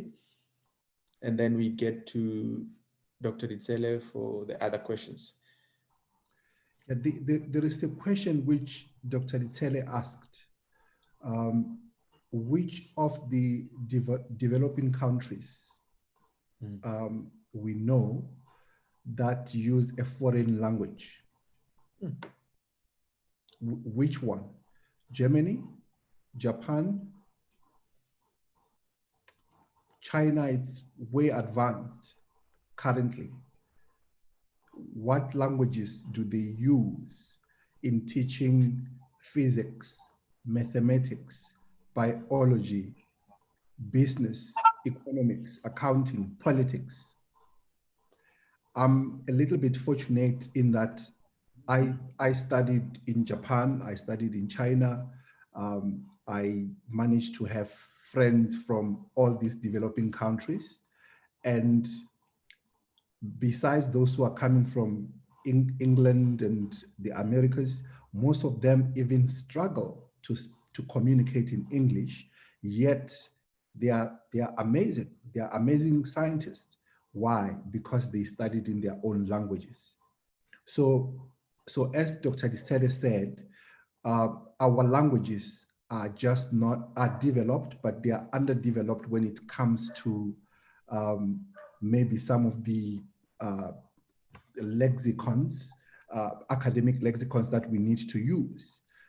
So we indeed, maybe we shouldn't even ask government. We should start from where we are and get some students who are interested in linguistics to start developing the languaging of quantum physics, the languaging of epigenetics, the languaging of whatever you may call it. This is what other countries did. Some of the knowledge came from other countries, and then they made sure that they actually translate those foreign languages into their own language and teach their children. So we need to do this. This work that Ditsele is doing is very, very essential.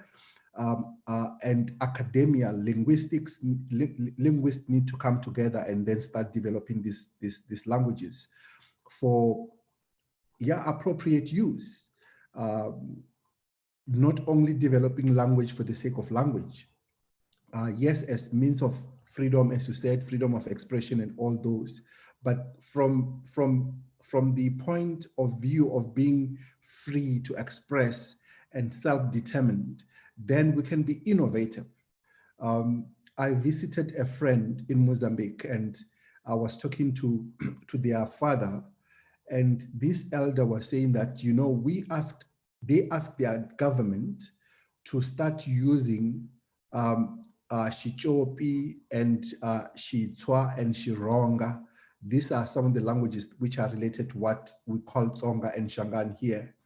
And what they did, they realized is that children that stopped speaking Portuguese altogether, they started excelling in other subjects, in mathematics, in science, in biology.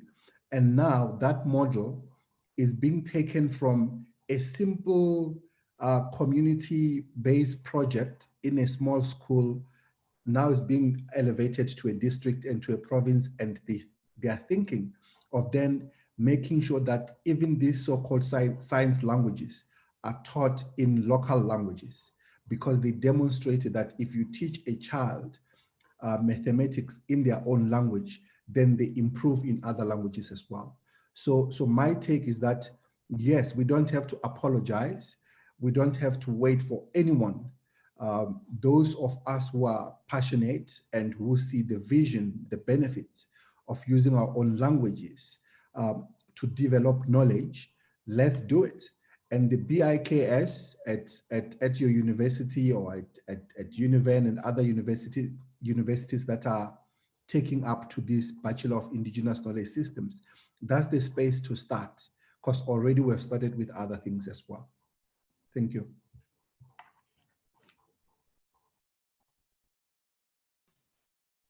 Dr. Rizele?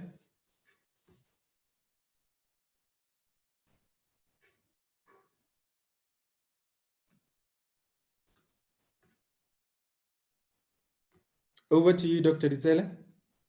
Yeah, thank you very much. Let me go to the question that was asked by Carol van Veek, who talks about the Khoi and the San. They lost their language due to colonialism. That is correct, but let's start somewhere. Outside academia, how prominent are the battles fought by these communities?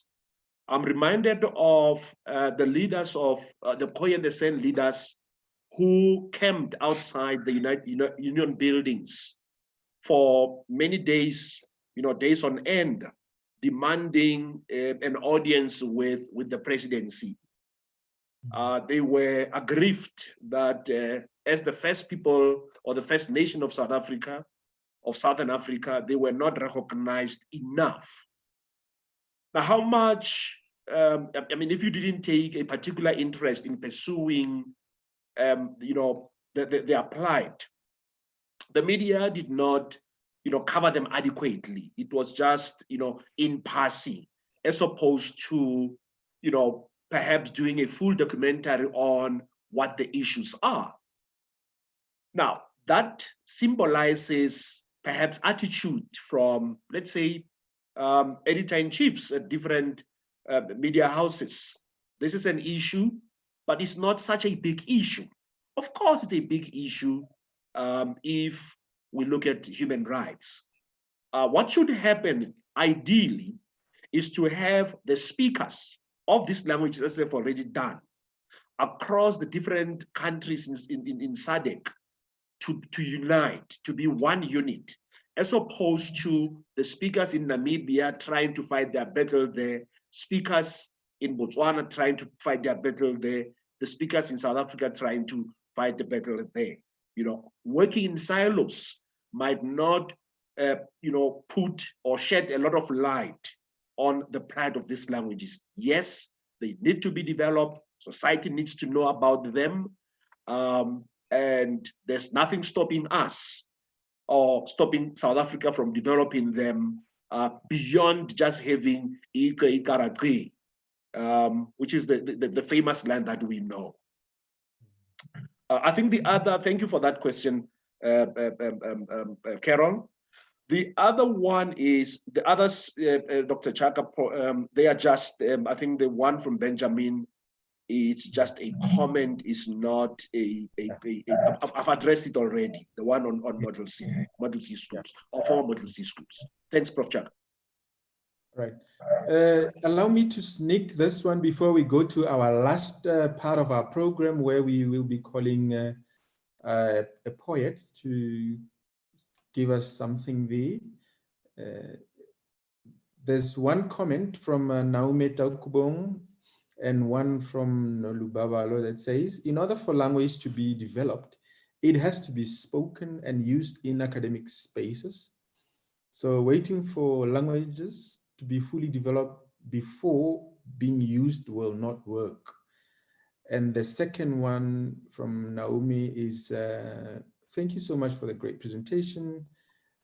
What do you think can be done, at least, to make Setswana modernized so that it can be interesting for learners in both public and private schools? If you can just quickly answer that part so that we can get to the last part of our program, Doc. Thank you very much, Prof. Chaka. I think Naomi Taukubong, my former student, hit the nail on the head.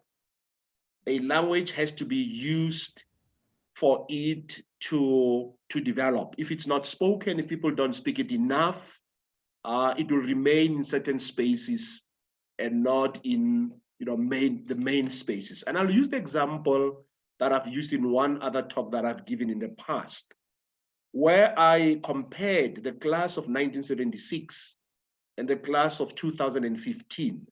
The class of 1976, in their complaints about Afrikaans, if I were to use today's language of down with, up with, they were saying down with Afrikaans, but they never said up with African languages.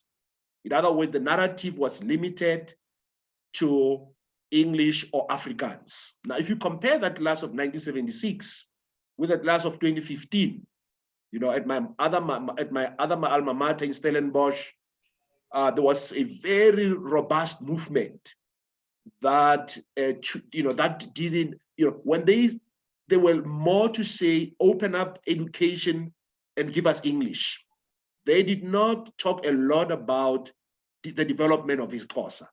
Even right here at UP, where Northern Sotho is one of the official languages, I didn't hear students saying, as we demand that Afrikaans be less and less used in our university, develop Northern Sotho so that it rises. So if you look at the two classes of 1976 and 2015, the attitudes are the same. And the similarity in the attitude is that our languages do not have a place in this space, even though they didn't say that by omission.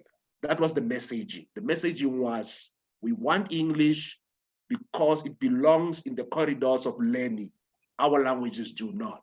So for us to be taken seriously, we should start to demand, as society, not government, demand that these languages be used. I was in Paris the other day when I met a lecturer of Kiswahili. And she said to me, she's from Tanzania. She was teaching, or she taught Kiswahili at Akalan in Paris. And she said to me, if the attitudes towards African languages do not change in your region, in the SADC region, in your lifetime, you will not have any language of Southern Africa being taught outside the region. In other words, you wouldn't go to a university in Michigan and you find Setswana being taught there, but you do find Kiswahili there, you do find Yoruba there. They didn't learn there by accident. It's because in their respective regions, the speakers themselves took them seriously and the rest of the world followed suit. Thank you, Prof. Chaka. Thank you so much, Dr. Ditsele. As I wrap my session now by directing the program for the first half of the day, thank you so much, colleagues. Thank you, attendees. Thank you, Dr. Chabalala. As I introduce now, before I hand over to Dr. Poe, I introduce Mr. Tatayaone Dire, who's going to have a poem presentation. Mr. Tatayaone Dire is a master's student in Indigenous Knowledge Systems. It is your time, Tatayaone. Please take us through. And as I now hand over to Dr. Poe, and thank you so much from my side. Tatayaone. Kontinente ya rantsonyana Afrika, kontinente ya dithaba mawatle le mahika, kontinente ya setšhaba se se sibetseng se ka mabitla, Afrika mmela ga dikhutsana mosadi mo okanyang le mariga, ba ga etso tlhente teng ke thuntse le role kana ga ke batle go ipatika, ke bua ka Afrika mosadi o mo potla o se pharakgagaripa, ke bua ka Afrika mosadi o kgabileng ka bontle jwa tlhago, ba ga etso madume ke yao, ba ga etso madume ke se Afrika. Are go tswa galo wa re tsalo re fitlhela bontle jwa tlhago le tlholego mo nolapeng. Are dikgatong tsa Africa go mawatle a phophomang ka metsi maru a senang tladimo le batsa. A re godimo ga lefatshe go ditlhare dimela di ala fang rona bana ba mmu. A re dikgong go diphologolo makgabisa naga ka mefutafuta. A re go bota o tshetlha dipuwa selo se mariri tshetlhana dikgwa. A re go bonkotilo di amaga ga loga ga ripala dikgwamaila go le jwa bonwa ka losi. Ma Africa tleng ikgantseng ka Africa. Ka re ikgantseng jaaka kgosi mmusi wa motse. Ka re kokorogang jaaka mokoko wa lepiki ka letlatlana. Tlalang kgalalelo jaaka mosese wa ga Makgatima Ranthana le diamasa mphatlalatsane phatsimagare ya Afrika ka bophara. Kana le rona gompieno re batho, Afrika e re dirile batho. Kana go ne go fela ba kgakala mahatseng a bophirima moseja ga mawatle. Credo Muthwa, ngwana wa mmu wa Afrika. A re rile a rela moraka-rakana le serepa se rapaletse se rathilwe ke leru. A re se rumarumeditswe ke leru a rua le rumarumetsa barena. Ra ba raranya re reregile rona re ropa re re ke toro e le boammaaruri. Kana ke bua ka Afrika tsatlhana e tletseng kgalalelo jaaka makgabe a kgarebe a mokgatlha. Kgarebe a mokgatlha kgabile jaaka kgagaripa ya kgabe gagamole dikgaga tsa kwa kgakala kwa kgalagadi. Ka re le makgapile jaaka kgaupi e kgaolentswe le kgokgotso ya kgakadikgakaneng. Ma-Afrika itumeleleng ka boAfrika jwa lona. Ka re utlwanang dirisanang se ka maoto a setilo. Tshwaraganang. Kana sedikwa ke ntšapedi ga se thata. Ebile ditau di senang sebokadisiwa ke none tlhotsa. Go tswa go nna tau ya poko go ya go lona batswana betso. Nelwang ke pula a masego, pula a medumo.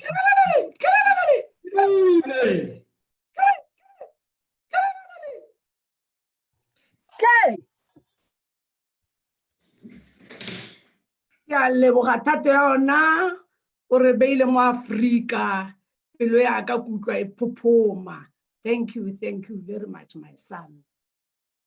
Our beautiful audience, it is my privilege to have been asked to propose a vote of thanks on this August occasion of the Northwest University in Africa. On behalf of the VC and management of the Northwest University, let me extend a very hearty vote of thanks to the following. After all that has been said, I can feel that all of us really ra phophoma ka kitso le tshedimosetso e re boneng.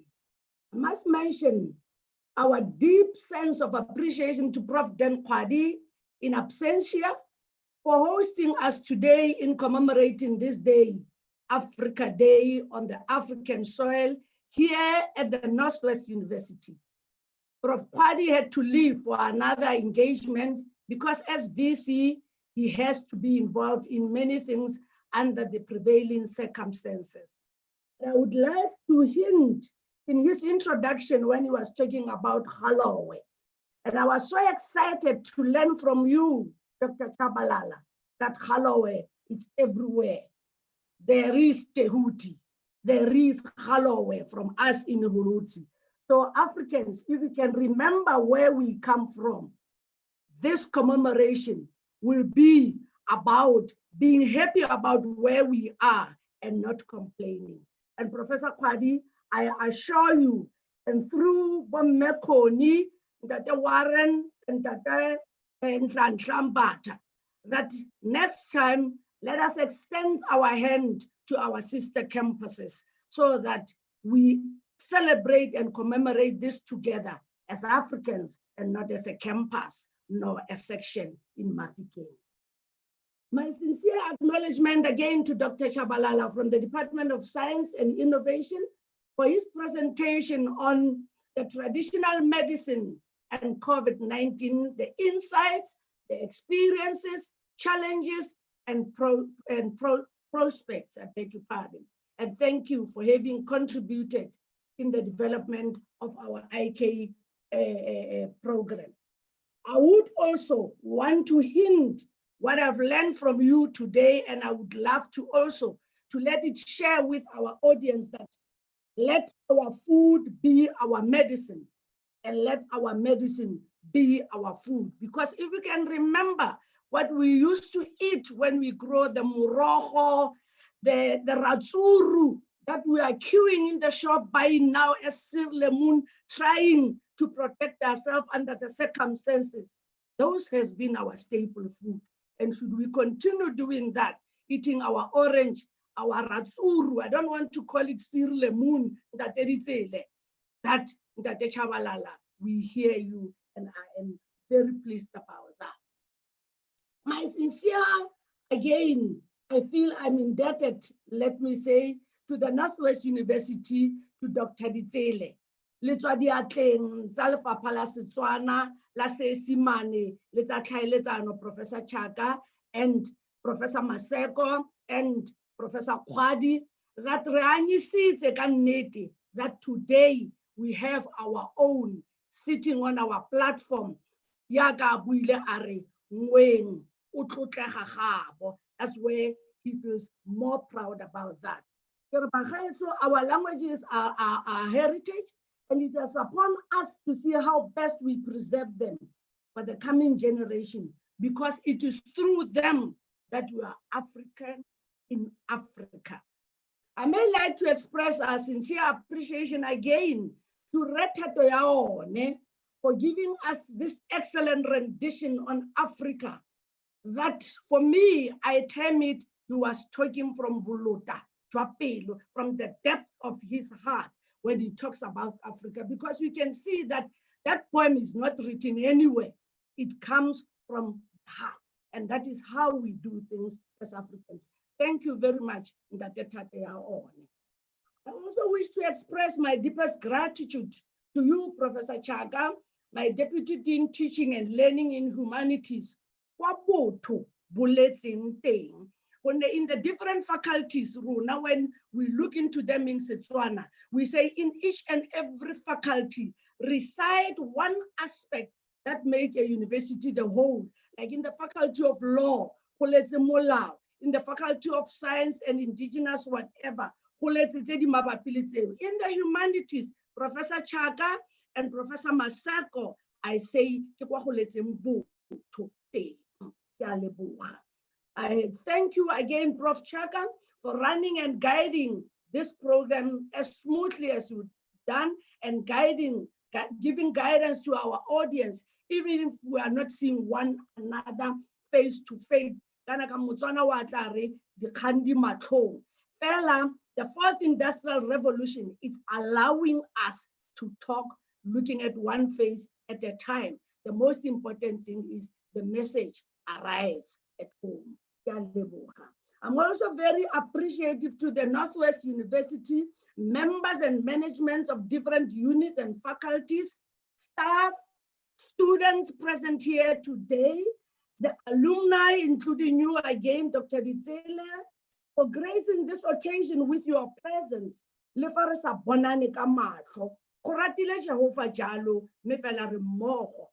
Without you, this could have not been a success. I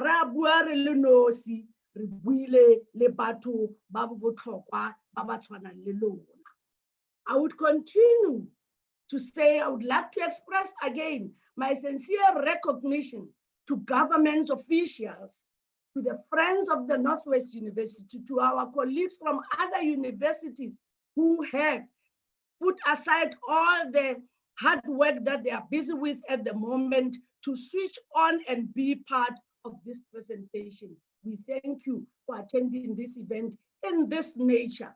It is our first of this kind, and I am sure it is our future going forward. Thank you very much. I would like to acknowledge our gratitude to the media for taking notes in order to share them with the bigger audience out there who have the same interest with us and cast light on matters presented and addressed by Dr. Chabalala and Dr. Ditsele. And lastly, I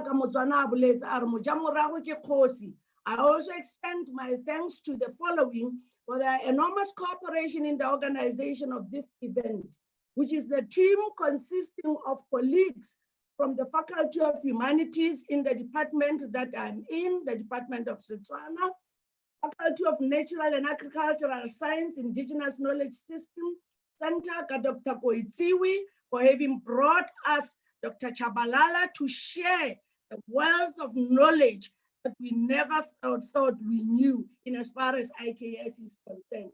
Thank you, Munganaga Ditutong, Dr. Koitsiwi. We also love to extend my gratitude to the cooperation of our colleagues in the corporate relation, Mekoni Lohodi Bohatsu, Meona Twansa Sebepi, le fa ke ne ke re ke a ikotsedisa, ke ne ke palelwa, ke tshwanela ke go tsoga nako nngwe le nngwe kana ke robale ka nako ena na batla ke robala, mme ka re ka lona go diragetse. Mme jaaka mosadi wa Motswana, ke santse ke busetsa ruri ditebogo to Professor Dan Khwadi gape go nne tota fa a na le teng lefoko la bofelo e ne e tshwantse e nne la gagwe jaaka rre ka fa lelapeng monga. I hope we are all inspired, and from here on we will share this with the others out there. Ke a bua, ke a tswalela ka re a morena a boloke Northwest University, a morena a boloke Northwest Province, a morena a boloke South Africa, me a morena a boloke Africa. I thank you. Baya danki, ke a leboga, and in Kiswahili ra re nakushukuru. Ke a leboga.